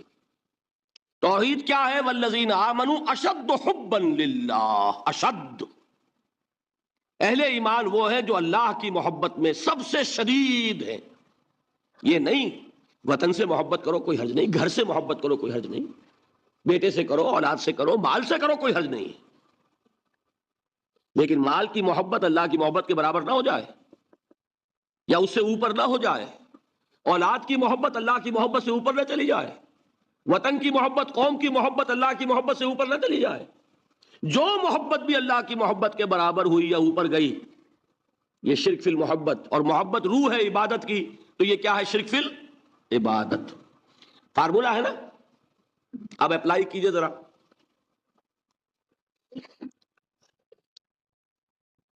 آپ کو معلوم ہے کوئی شے آپ کے لیے لینی حرام ہے، رشوت ہے کوئی پیش کر رہا ہے، حرام ہے، لیکن مال کی محبت کے ہاتھوں مجبور ہو کر آپ نے لے لی. محبوب تر کون ہے، اللہ یا مال؟ نہیں، اس معاملے میں کون ہے؟ وہ تو مال ہے نا. مشکل ہے، ماننا مشکل ہے. وہ تو چاہتے ہیں شرک کے موضوع پہ تقریر ہو تو بس وہی دو چار مسئلے جو ہیں انہی پر دھواں دار تقریر ہونی چاہیے، ہمیں کوئی نہ چھیڑے. براہیمی نظر پیدا مگر مشکل سے ہوتی ہے، حوث چھپ چھپ کے سینوں میں بنا لیتی ہے تصویریں. باہر کے بت آپ توڑ دیں گے، یہ اندر جو بت خانہ آباد ہے اسے کون توڑے گا؟ مال محبوب تر ہو گیا اللہ سے، تو آپ کا معبود حقیقتاً کون ہے؟ مال. آپ کو کیا کہا جانا چاہیے؟ زر پرست. دعویٰ کیا ہے؟ خدا پرستی کا. حقیقت میں ہے زر پرست. اور اگر دلیل چاہیے تو حضور کا فرمان تعس عبد الدینار و عبد الدرہم،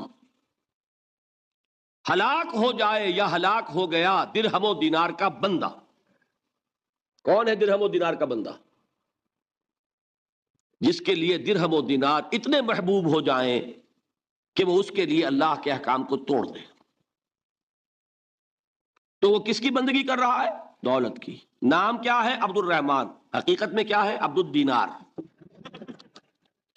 نام تو رکھنا آسان ہے، ماں باپ نے رکھ دیا. یہ محمد فرما رہے ہیں صلی اللہ علیہ وسلم عبد الدینار و عبد الدرہم، درہم و دینار کا بندہ. لفظ عبد. ٹھیک ہے، اب اپنا جائزہ لے لیجئے، اللہ تعالی ہمیں توفیق دے کہ ہم اپنے اندر جھانکیں کہ شرک کون کون سے ہیں، کہاں کہاں ہیں. اب اس چھپ چھپ کے سینوں میں بنا لیتی ہے تصویریں. اب اس کو اوپر لائیے اجتماعی سطح پر. جیسے میں نے آپ کو بتایا کسی بھی ریاست جو ہے کانسیپٹ آف اسٹیٹ، یہ ہائیسٹ ایوالوڈ فارم ہے انسان کی اجتماعی تصورات کی، جس کو میں نے کبھی کہا تھا سوشل ایوولوشن، تمدنی ارتقاء. اس کی بلند ترین شکل کیا ہے؟ Concept of state. اس میں دو چیزیں بنیادی ہیں، ایک حاکمیت کا تصور، حاکمیت کس کی ہے، اور دوسرے اس میں رہنے والوں کو باہم جوڑنے والی شے کون سی ہے، انہیں ایک قوم بنانے والی شے کون سی ہے، ایک نیشن. کوئی ایک مشترک محبت ہوگی تو وہ جڑ جائیں گے. ٹھیک ہے، کسی شے کی محبت کو سپریم کر دو ان کے دلوں میں، جس سے کہ یہ پھر باہم ایک دوسرے سے پیوست ہو جائے. اسی کا نام ہے نیشنلزم، وطن کی محبت. ٹیریٹوریل نیشنلزم اس دور کا، یہ قوم کی تشکیل کے اندر سب سے اہم عنصر کیا ہے؟ وطن کی محبت. اور یہ وطن کی محبت جب اصل شے ہو جائے گی آپ کو جوڑنے والی، تو وطن آپ کا کیا بن جائے گا؟ معبود. وطنیت جو ایک سیاسی کانسیپٹ ہے، اس کے اعتبار سے اس دور کا سب سے بڑا شرک. یہ بات ذرا آسانی سے سمجھ میں آنے والی نہیں. وطن کی جے، یہ کیا ہے؟ جیسے آپ کہتے ہیں اللہ اکبر، وطن کا ترانہ کھڑے ہو جاؤ، یہ کیا ہے؟ وطن کی نماز. وطن کا جھنڈا سلامی، یہ کیا ہے؟ These are all rituals. اس معبود کے لیے مراسم عبودیت یہ ہے. وطن کی محبت ہر چیز سے بالا. یہی تو ہے شرک. سب سے بالا محبت کس کی ہونی چاہیے؟ لیکن یہ بھی میں عرض کروں گا، حضور کی حدیث مجھے نہیں معلوم کہ اس کا سند کا درجہ کیا ہے، عام طور پر بیان ہوتی ہے حب الوطن من الایمان، وطن کی محبت ایمان کا ایک تقاضا ہے. حدیث ہے یا نہیں ہے، اس بات کو میں صحیح سمجھتا ہوں. انسان کی فطرت کا تقاضا جہاں رہتا ہے اس سے محبت ہوتی ہے، گھر سے محبت ہوتی ہے، شہر سے ہوتی ہے، ملک سے ہوتی ہے. لیکن جہاں یہ محبت قومیت کی تشکیل کر رہی ہو، وہاں در حقیقت یہ ہر شے سے بالا تر ہوتی ہے. تبھی تو قومیت کی تشکیل ہوگی. یہ کانسیپٹ جو ہے یہ مشرکانہ کانسیپٹ ہے. اس کو بھی پہچانا علامہ اقبال نے. اس دور میں میں اور ہے، جام اور ہے، جم اور، ساقی نے بنا کی رویش لطف و ستم اور، تہذیب کے آزر نے ترشوائے صنم اور مسلم نے بھی تعمیر کیا اپنا حرم اور ان تازہ خداؤں میں بڑا سب سے وطن ہے جو پیرہن اس کا ہے وہ مذہب کا کفن. نظارہ دیری نہ زمانے کو دکھا دے اے مصطفی خاک میں اس بت کو ملا دے. اور فرمان نبوت میں وطن اور ہی کچھ ہے, گفتار سیاست میں وطن اور ہی کچھ ہے. وطن کی محبت میں حرج نہیں ہے, وطن کی محبت سپریم ہو جائے تو حرج ہے. اللہ کی محبت کے تابع رہے کوئی حرج نہیں. یہی فرق ہے سارا توحید کا اور شرک کا. اولاد کی محبت اللہ کی محبت سے بالا ہو گئی, اولاد آپ کا معبود ہے, تابع ہوئی کوئی حرج نہیں, کرو محبت. یہ دوسرا فارمولہ ہے. اب تیسری چیزیں بہت مختصر ہیں. عبادت کی ایک روح بتائی حضور نے, لب لباب کہیے اس کا, وہ کیا ہے؟ دعا. الدعاء مخ العبادہ, الدعاء هو العبادہ. حضور کی یہ دو احادیث بہت سادہ بہت مختصر. دعا ہی عبادت کا جوہر ہے. مخ کہتے ہیں ہڈی کے اندر جو گودا ہوتا ہے وہ مخ ہے. گودا جو ہے عبادت کا وہ کیا ہے؟ دعا. توحید فی الدعا کیا ہے؟ صرف اللہ کو پکارا جائے گا. اور شرک فی الدعا, جس کو بھی پکاریں گے آپ مدد کے لیے اس کو آپ نے معبود بنایا ہے, کسے باشد. یہ مسئلہ سمجھ لیجئے. لا تدعو مع اللہ احدا, اللہ کے ساتھ کسی کو مت پکارو. حضور نے فرمایا کہ جوتی کا تسمہ بھی مانگنا ہو تو اللہ سے مانگو. اللہ نے تو دروازہ کھولا ہوا ہے, جو چاہو مانگو, کسی اور سے مت مانگو. دیکھیے ایک علمی مسئلے اور ہوتے ہیں. یہ جو روحانیات کا معاملہ ہے, عالم ارواح میں کیا صورت ہے, ارواح صرف کہیں اللہ کے پاس کسی کولڈ سٹوریج میں ہے یا اس کا اس دنیا سے بھی کوئی تعلق ہے, یہ علمی مسائل ہیں. فرض کیجئے اس وقت کوئی ارواح یہاں موجود ہو, فرض کیجئے, میں اس کا انکار نہیں کروں گا, ہو سکتا ہے کہ ہو سکتا ہے کوئی روحانیت والا شخص بتا بھی دے کہ ہاں فلاں کی روح موجود ہے, ہوگی بھائی, اسے نظر آتی ہوگی, ٹھیک ہے. یہ بھی ہو سکتا ہے کہ کوئی شیطان جن ہو اور وہ دھوکہ دے رہا ہو کہ میں فلاں کی روح ہوں, ہو سکتا ہے کہ نہیں. لیکن یہ بھی ہو سکتا ہے, وہ بھی ہو سکتا ہے, مجھے اس سے بحث نہیں. مجھے جس سے بحث ہے وہ یہ ہے کہ مجھے پکارنے کی اجازت نہیں ہے. ہوا کرے کسی کی روح موجود ہو, ہوا کرے, مجھے میرے رب کی اجازت نہیں ہے کہ میں اسے پکاروں. مدد مانگوں گا اللہ سے, دعا کروں گا اللہ سے, استغاثہ کروں گا اللہ سے, تکلیف کے لیے دہائی دوں گا اللہ کی. اب اللہ جس سے چاہے کروا دے, کسی روح کو بھیج دے, کسی فرشتے کو بھیج دے, مجھے کیا ہے, مجھے آم کھانے ہیں پیڑ نہیں گننے. فلاں روح نے آگے کام کر دیا, کرے بھائی, میرا کام بننا چاہیے. اور فرشتہ آ گیا, اس نے کام بنا دیا, کرے, مجھے کیا غرض ہے اس سے, میرا کام بننا چاہیے. میرا مسئلہ یہ ہے کہ مجھے پکارنا ہے صرف اللہ.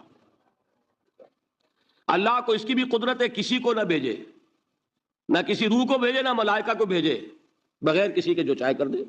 اللہ کا مرضی ہے, وہ چاہے کسی روح کو بھیج دے, کسی فرشتے کو بھیج دے, مجھے اس سے غرض ہی کوئی نہیں. مجھے تو اپنی تکلیف کا دور ہونا مطلوب ہے, اس کے لیے میں پکاروں گا. سمجھ رہے؟ دیکھیے میں سادہ ترین کر رہا ہوں مسئلہ. عبد القادر جیلانی کی روح یہاں ہے یا نہیں, حضور کی روح انور یہاں ہے یا نہیں, یہ تو علمی مسئلہ ہو گیا نا. یہ فرشتے یہاں ہیں کہ نہیں, کوئی اختلاف ہے؟ میں پکار سکتا ہوں اسے کہ بھائی ذرا میرا کام کرتے نا. یہ کروں گا تو شرک. موجود ہیں کرامن کاتبین ہے کہ نہیں, موجود ہونا نہ ہونا یہ مسئلہ علمی. جو اصل میں شرک سے متعلق مسئلہ ہے وہ یہ ہے کہ پکارنے کی اجازت نہیں. دیکھیے حضور کی ایک حدیث ہے, اور یہ ایک ہمارے لیے خوشخبری ہے. آج 8واں دن ہے, آپ اپنی نیند کی قربانی دے رہے ہیں, آ رہے ہیں, سن رہے ہیں. یہ حدیث بھی سن لیجئے, بشارت والی حدیث ہے. مجتمع قوم فی بیت من بیوت اللہ, نہیں جمع ہوتے کچھ لوگ اللہ کے گھروں میں سے کسی گھر میں. اس کا مصداق اول تو مسجد ہوگی, لیکن تقریباً تمام محدثین نے مانا ہے کہ صرف مسجد تک محدود نہیں ہے، سب گھر اللہ کے ہیں، یہ جگہ کس کی ہے؟ تو عام ہے یہ چیز، لیکن مسجد کا ہوگا تو وہ مصداق اول ہو جائے گا۔ مجتمع قوم فی بیت من بیوت اللہ یتلون کتاب اللہ ویتدارسونہ بینہم، کام کیا کر رہے ہوں کہ اللہ کی کتاب پڑھ رہے ہوں، وہ سمجھ رہے ہوں، سمجھا رہے ہوں، تو کیا ہوتا ہے؟ الا نزلت علیہم السکینہ، ان پر اللہ کی طرف سے سکینت کا نزول ہوتا ہے، وغشیتہم الرحمہ، رحمت خداوندی انہیں ڈھانپ لیتی ہے، وحفتہم الملائکہ، فرشتے ان کے گرد گھیرا ڈال لیتے، وذکرہم اللہ فی من عندہ، اور اللہ ذکر کرتا ہے ان کا ملائکہ مقربین کی محفل میں۔ دیکھو تم کہتے تھے یہ انسان بڑا گھٹیا ہے، میرے وہ بندے اس وقت میرے گھر میں جمع ہے صرف میرے کلام کو سمجھنے کے لیے۔ اللہ فخر کرتا ہے اس میں، ذکر کرتا ہے اللہ اس محفل میں فی من عندہ، تو فرشتے ہیں کہ نہیں؟ ان فرشتے کو پکار نہیں سکتے۔ اگر آپ نے یا جبرائیل میرا یہ کام کروا دو، تکلیف میری رفع کر دو کہا اور شرک ہوا، یا میکائیل اور یا اسرافیل۔ اسی طرح اگر آپ نے کسی اولیاء اللہ کے ارواح میں سے کسی کو پکارا، اسی طرح اگر آپ نے انبیاء کو پکارا، جس کو بھی پکارا وہ شرک ہو جائے گا۔ پکارنے کی اجازت نہیں ہے، پکارو صرف اللہ کو، اللہ جس کے ذریعے سے آپ کا کام کرائے اس کا اختیار۔ باقی رہ گئے علمی مسئلے، بعض لوگ کچھ اگر شاہ ولی اللہ دہلوی نے اپنے کچھ روحانی تجربے لکھ دیے، وہ اس کو شرک بنائے پھر رہے ہیں، یہ تو شرک ہو گیا، مشرک ہو گیا، یہ ہو گیا۔ بھائی وہ علمی مسائل ہیں، مثال کے طور پر اس میں پھر عرض کروں گا، وہ اختلاف کرے اتفاق کرے۔ شاہ ولی اللہ نے یہ لکھا ہے کہ اولیاء اللہ کی ارواح ان کے انتقال کے بعد ملائکہ کے طبقہ اسفل میں شامل کر دی جاتی ہیں، اور اللہ جیسے اپنے احکام کی تنفیذ فرشتوں سے کرواتا ہے، ایسے ہی ان کو بھی اس کام میں لگا دیتا ہے۔ اب یہ ایک علمی مسئلہ ہے یا نہیں ہے مجھے کیا پتا، کوئی خاص دلیل شاہ صاحب نے بھی نہیں دی، میں بھی مانتا ہوں جو دلیلیں دی ہیں اس پر میرا بھی دل مطمئن نہیں ہوا، ٹھیک، لیکن یہ ایک علمی بات ہے۔ اب کہہ بھی رہے طبقہ اسفل، ملائکہ کا طبقہ اعلیٰ نہیں، اسفل، اللہ تعالیٰ کی ایک بیوروکریسی ہے، اس بیوروکریسی کے نچلے درجے میں اگر یہ بھی شامل ہو جائیں تو میرا کیا بگڑتا ہے؟ فرشتے بھی ہیں وہ بھی ہو جائیں، وہ بھی اللہ کے احکام کی تنفیذ کر رہے ہیں وہ بھی کر دیں۔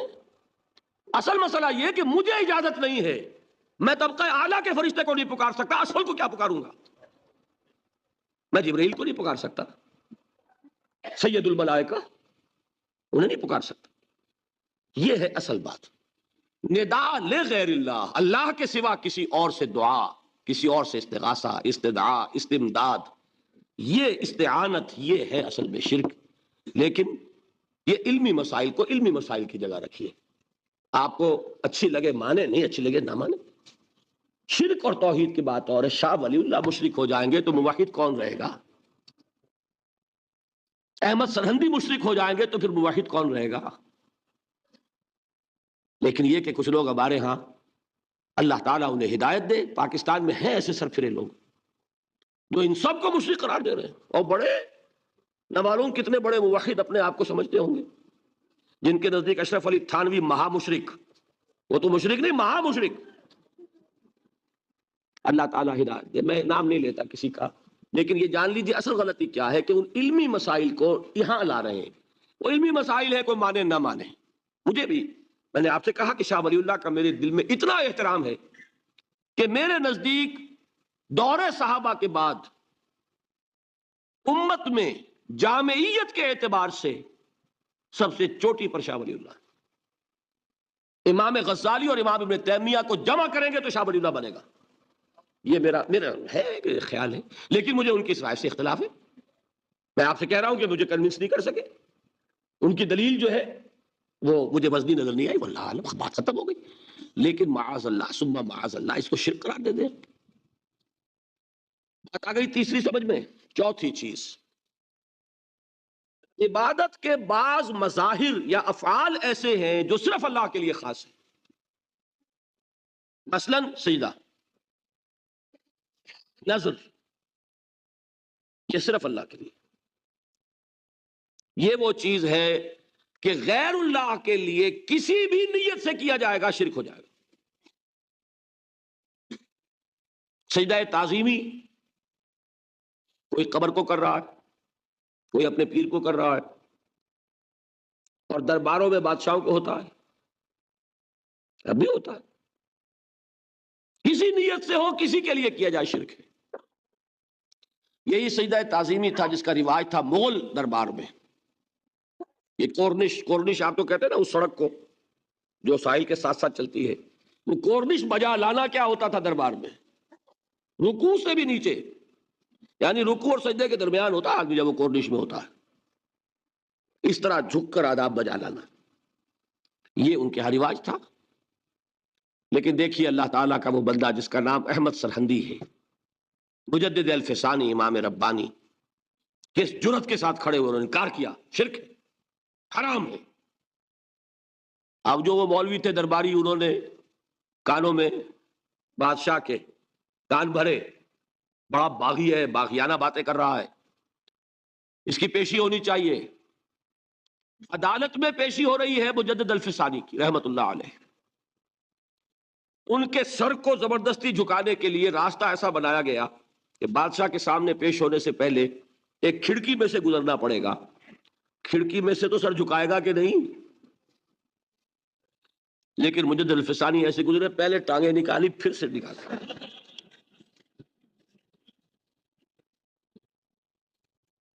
یہ کوئی کٹ ملا نہیں تھا، مجدد الفسانی۔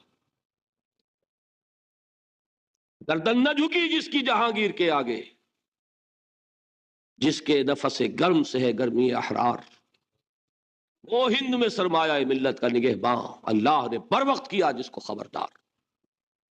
حاضر ہوا میں شیخ مجدد کی لحد پر، وہ خاک کے ہے زیر فلک مطلع انوار۔ نہیں، گردن نہیں جھکے گی، سجدہ صرف اللہ کے لیے۔ بندہ مومن کی گردن کٹ سکتی ہے، جھک نہیں سکتی۔ کسی بھی نیت سے کسی بھی شخص کے لیے، ہمارے ہاں ویسے بزرگوں سے ملتے ہوئے ذرا جھک جانا، یہ تو ایک معاملہ اور ہے، ذرا سا آدمی اپنے آپ کو اپنی ان کی تعظیم کے لیے، لیکن یہ جان لیجئے کہ جھکنا بس تھوڑا سا ہی ہونا چاہیے۔ یہ 10 ڈگری سے زیادہ ہوا تو کام خراب ہو جائے گا۔ یہ اس سے زیادہ کا جھکنا جو ہے وہ کسی طور سے جائز نہیں۔ سجدہ اور نظر یہ صرف اللہ کی، یہ چوتھی چیز آئی عبادت میں۔ اب آخری چیز ہے سب سے کٹھن، سب سے مشکل، عبادت کی شرط قبولیت کیا ہے اللہ کے ہاں؟ بتائیں۔ اخلاص۔ اخلاص کی ضد کیا ہے؟ ریاکاری۔ ریاکاری کیا ہے؟ شرک۔ البتہ اس کے لیے حضور نے لفظ شرک خفی استعمال کیا، اس لیے کہ یہ نیت کا معاملہ ہے، نظر نہیں آ رہا۔ کسی نے گردن جھکائی ہے تو نظر آ رہی ہے، کسی نے کسی کو پکارا اللہ کے سوا تو سن لیا آپ نے۔ یہ تو ہے نا وہ شرک کے جو جلی ہے۔ قبر کو سجدہ کیا، نظر آ گیا، بادشاہ کو سجدہ کیا، نظر آ گیا، آپ نے کسی کو دعا کی، کسی کو پکارا، سن لیا آپ نے۔ یہ شرک جو ہے یہ ہے وہ خفی جو نظر نہیں آتا۔ حدیث سنیے اور اس معیار پر اپنے آپ کو ناپیے اور دعا کیجئے اللہ تعالی ہمیں شرک سے بچائے۔ من صلی یرائی فقد اشرکا ومن صام یرائی فقد اشرکا ومن تصدق یرائی فقد اشرکا۔ جس شخص نے نماز پڑھی دکھاوے کے لیے، اس نے شرک کیا، اور اس میں لفظ خفی بھی نہیں آیا ابھی یہاں، ٹھیک ہے؟ قد اشرکا، فعل ماضی پر قد کا مطلب ہوتا ہے یقینی بات، شک و شبہ ہے ہی نہیں۔ جس نے دکھاوے کے لیے نماز پڑھی اس نے شرک کیا، جس نے دکھاوے کے لیے روزہ رکھا وہ شرک کر چکا، جس نے دکھاوے کے لیے صدقہ اور خیرات کیا اس نے شرک کیا۔ بچیے شرک سے، اللہ بچائے۔ اس سے ذرا آگے آئیے، حضور فرماتے ہیں کہ اگر کوئی شخص نماز پڑھ رہا ہو اور جب وہ یہ دیکھے کہ کوئی مجھے دیکھ رہا ہے تو سجدہ طویل کر دے، تو یہی شرک خفی ہے، یہاں خفی کا لفظ ہے۔ اور میں اس کا حساب، میں تو الجبرا جانتا ہوں نا، سادہ ہر چیز کو اس طریقے سے سادہ کہ سمجھ میں آ جائے. دیکھیے آپ نماز پڑھ رہے تھے جبکہ کوئی آپ کو نہیں دیکھ رہا، آپ کا سجدہ تھا فرض کیجئے 10 سیکنڈ کا، جب آپ نے دیکھا کہ کوئی دیکھ رہا ہے تو آپ نے کیا 15 سیکنڈ کا. یہ 5 سیکنڈ کس کے لیے ہیں؟ تو ایک سجدے کے 2 مسجود ہو گئے کہ نہیں؟ ایک سجدے میں 2 شامل ہیں. اب 10 سیکنڈ تھے اللہ کے لیے اور 5 سیکنڈ اس کو جسے آپ دکھا رہے ہیں. تو یہی شرک ہے. شرک خفی ہے، نظر نہیں آتا، اس پر کسی مفتی کا فتویٰ نہیں چل سکتا، نظر نہیں آ رہا. لیکن جان لو جیسا کہ میں نے عرض کیا تھا، شرک خفی کو یہ نہ سمجھنا کہ شرک نہیں ہے.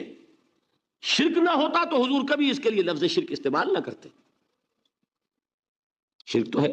یہی وہ شرک ہے جس کے بارے میں حضور نے فرمایا اس کا پہچاننا اور دیکھنا اتنا مشکل ہے جتنا کسی تاریک رات میں کسی سیاہ پتھر پر رینگتی ہوئی کسی سیاہ چیونٹی کو دیکھنا اتنا مشکل. تو اب شرک فی العبادت کی بات سمجھ میں آ گئی. شرک فی عبادت کا ایک جز کیا ہے؟ شرک فی الاطاعت. لا طاعت لمخلوق فی معصیت الخالق. جس کی اطاعت بھی اللہ کی اطاعت سے آزاد ہو کر کر لی گئی وہی معبود ہے. شرک فی المحبت. توحید فی المحبت کیا ہے؟ کہ اللہ کی محبت تمام محبتوں سے بالا ہو. جس کی محبت بھی اللہ کی محبت کے برابر ہو گئی یا اوپر ہو گئی وہ شرک ہے، وہ معبود ہے. وہ زر ہو، وہ وطن ہو، کچھ بھی ہو، وطن پرستی، زر پرستی، سب پرستش شرک ہے. نمبر 3، دعا صرف اللہ سے ہے، جس سے بھی پکاریں گے شرک ہو جائے. سجدہ نظر صرف اللہ کے لیے ہے، جس کے لیے بھی کریں گے شرک ہو جائے. اور عبادت صرف اللہ کے لیے ہے اخلاص کے ساتھ. اگر اس میں ریاکاری آ گئی تو یہ شرک ہو. یہ 5 ہو گئے شرک، جن کو جمع کر لیں تو یہ شرک فی الحقوق ہے، شرک فی الذات، شرک فی الصفات، شرک فی الحقوق. اب ایک مسئلہ اور سمجھ لیں. ایک سوال آپ کے ذہن میں پیدا ہونا چاہیے، نہیں ہوا تو اس کا مطلب ہے آپ کچھ نیم خوابیدہ ہیں، اب سوئے ہوئے ہیں کچھ. وہ یہ کہ اگر یہ ساری چیزیں شرک ہیں تو پھر گناہ کس چیز کا نام ہے؟ رشوت لی شرک، کیونکہ حرام شے مال محبوب تر ہے، اللہ سے شرک ہو گیا. ایک نماز چھوڑ دی شرک، اس لیے کہ لفظ کا حکم مانا اللہ کا نہیں مانا، شرک ہو گیا. تو بھائی پھر وہ گناہ کون سے جو اللہ نے کہا میں بخش دوں گا؟ یہ سوال ہے کہ نہیں؟ اور اسی سے ایک نہایت اہم مسئلہ حل ہو جائے گا. بہت اہم مسئلہ ہے جو ہمارے ہاں بڑی تلخی کا موجب بنا ہوا ہے. یہ سب چیزیں اپنی اصل کے اعتبار سے شرک ہیں، لیکن اس کے کرنے والے کو مشرک نہیں کہیں گے، بلکہ یہ چیز اگر نیت میں آ جائے، شعوری طور پر ہو جائے، اس کو استقامت ہو جائے تو شرک بن جائے گا. غیر شعوری طور پر ہو رہا ہے، بے سمجھے بوجھے ہو رہا ہے، اس کو اس طریقے سے سمجھا ہی نہیں ہے تو وہ گناہ ہے. لیکن یہ کہ دل کے اوٹ میں پہاڑ ہے، اس کو جب آپ کو دکھایا جائے گا کہ دیکھو بھائی اس کے اندر شرک مضمر ہے، اس میں شرک چھپا ہوا ہے، یہ شرک ہی کا مظہر ہے، تو وہ بات شاید سمجھ میں آئے، پھر بھی آپ کریں گے تو وہ شرک ہو جائے. غیر شعوری طور پر، غیر ارادی طور پر، نہ سمجھے ہوئے اگر کام ہو رہا ہے تو وہ گناہ ہوگا، ورنہ وہ شرک ہو جائے گا. دوسری بات یہ کہ جس کس میں ایسی کوئی چیز دیکھ لی آپ نے کہا مشرک، مشرک ہے تو مرتد کافر، نہ اس کے پیچھے نماز ہوگی، اور پھر آگے بڑھ جائے تو وہ تو پھر واجب القتل ہے، مرتد ہے، واجب القتل ہے. کہ وہی جو حماقت خوارج نے کی تھی، ہمارے ہاں کچھ لوگ جذبات میں آ کر ایسی ہی حماقتیں کرتے ہیں. اس کا حل کیا ہے اسے بھی سمجھ لیں. دیکھیے جو بچہ الف بیتے پڑھ رہا ہے اسے بھی آپ کہتے ہیں طالب علم، ٹھیک، علم حاصل کر رہا ہے. اگر اس نے الف بیتے پڑھ لی تو کیا آپ اسے عالم کہیں گے؟ عالم آپ کہتے ہیں اس وقت جب کہ علم کی ایک مقدار جمع ہو گئی ہو، تب عالم کہلائے گا. ویسے الف بیتے بھی علم ہے، کون کہے گا وہ علم نہیں ہے؟ علم کی ماں وہ ہے، علم کی جڑ وہ ہے. لیکن عالم جس نے الف بیتے پڑھ لی کیا وہ عالم ہو گیا؟ نہیں. اسی طریقے سے شرک کی ایک خاص حد، خاص مقدار جمع ہو جائے گی تو شخص مشرک کہلائے گا، ورنہ ان انڈیویجول چیزوں کو شرک تو کہیں گے آپ، یہ شرک ہے، لیکن یہ نہیں کہ جس نے اس کا ارتکاب کیا وہ مشرک.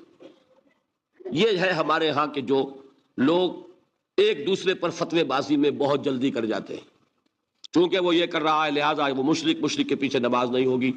اب وہ مسجدیں علیحدہ اور ایک جو ہے اصلاح کا دروازہ بند، اس لیے کہ تفریق ہو گئی مستقل. یہ نہیں، آپ اس چیز کو کہیں یہ شرک ہے، لیکن یہ کہ اس کو مشرک نہ کہیے، اس لیے کہ علم ہے الف بیتے، لیکن جو الف بیتے پڑھ لے گا وہ عالم نہیں کہلائے گا. بلکہ یہ کہ کسی بھی شخص پر کسی چیز کا انطباق کرنے کے لیے اس کا کوئی لیول ہوتا ہے، اس لیول پر آئے گی وہ شے تو پھر اس کی نسبت کی جائے گی کہ فلاں شخص وہ عالم ہے، فاضل ہے، فلاں شخص امیر ہے، دولت ہے. دولت تو کہنے کو ایک پیسہ بھی دولت ہی میں شمار ہوگا، لیکن دولت مند کہیں گے جس کی جیب میں ایک پیسہ ہے.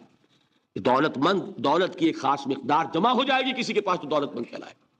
یہ ہے اصل میں فرق کہ یہ چیزیں اپنی اصل کے اعتبار سے شرک ہے، اس میں کوئی شک نہیں، لیکن جب تک یہ غیر شعوری طور پر ناسمجھے ہو رہی ہو تو ان کو گناہ کہیں گے، شرک نہیں کہیں گے. نمبر ایک. نمبر دو یہ کہ ان چیزوں کو آپ سمجھائیں کہ بھائی یہ شرک ہے، لیکن اگر کوئی لوگ ناسمجھی میں اپنے مغالطے میں اگر ان کا ارتکاب کر رہے ہیں، ان کو مشرک کہہ کر اور ان سے علیحدگی اور تعلق منقطع اور یہ سارا جو ہے رشتے وہ ختم، یہ معاملہ ہے جس نے ہمارے ہاں نہایت تلخی گھول دی ہے دینی حلقوں کے مابین، جس سے کہ اصلاح کے دروازے بند ہوتے چلے جاتے ہیں، زدم زدہ آ جاتی ہے، پھر تعصب اور عصبیت آ جاتی ہے.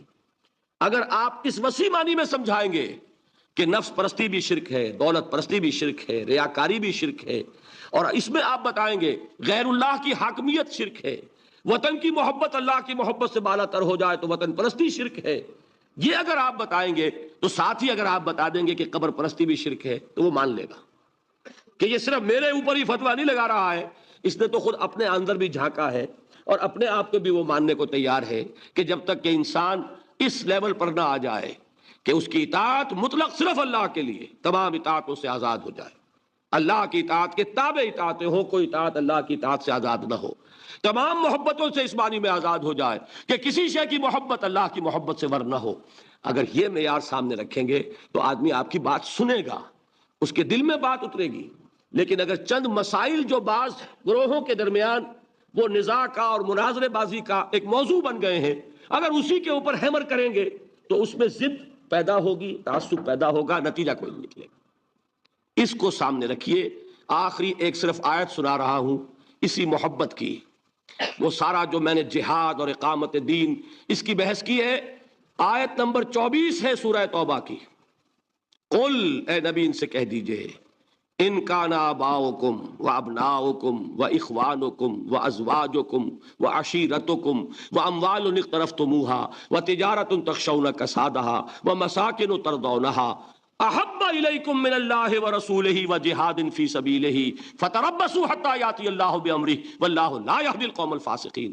اے نبی ان سے کہہ دیجئے کہ لوگوں، اگر تمہیں اپنے باپ، اپنے بیٹے، اپنے بھائی، اپنی بیویاں، اپنے رشتہ دار، اپنے وہ مال جو تم نے کمائے ہیں محنت سے، اپنے وہ کاروبار جو جن کا کہ کساد کا تمہیں اندیشہ رہتا ہے، اپنی وہ بلڈنگیں جو بڑے ارمانوں سے بنائی ہیں، اگر یہ محبوب تر ہیں اللہ سے، اس کے رسول سے اور اللہ کی راہ میں جہاد سے، فتربصوا، جاؤ دفع ہو جاؤ، انتظار کرو وہاں بیٹھ کر، حتی یاتی اللہ بامرہ، یہاں تک کہ اللہ اپنا فیصلہ سنا دے، اور اللہ ایسے فاسقوں کو ہدایت نہیں دیتا. اس کو سامنے رکھیے اور اللہ تعالیٰ سے توفیق مانگیے. اللہ تعالیٰ ہمیں شرک کی پہچان عطا فرمائے اور ہمارے دلوں کو ہر نوع کے شرک سے پاک کر دے. اقول قولی ھذا واستغفر اللہ لی ولکم ولسائر المسلمین والمسلمات. اللہ اللہ اللہ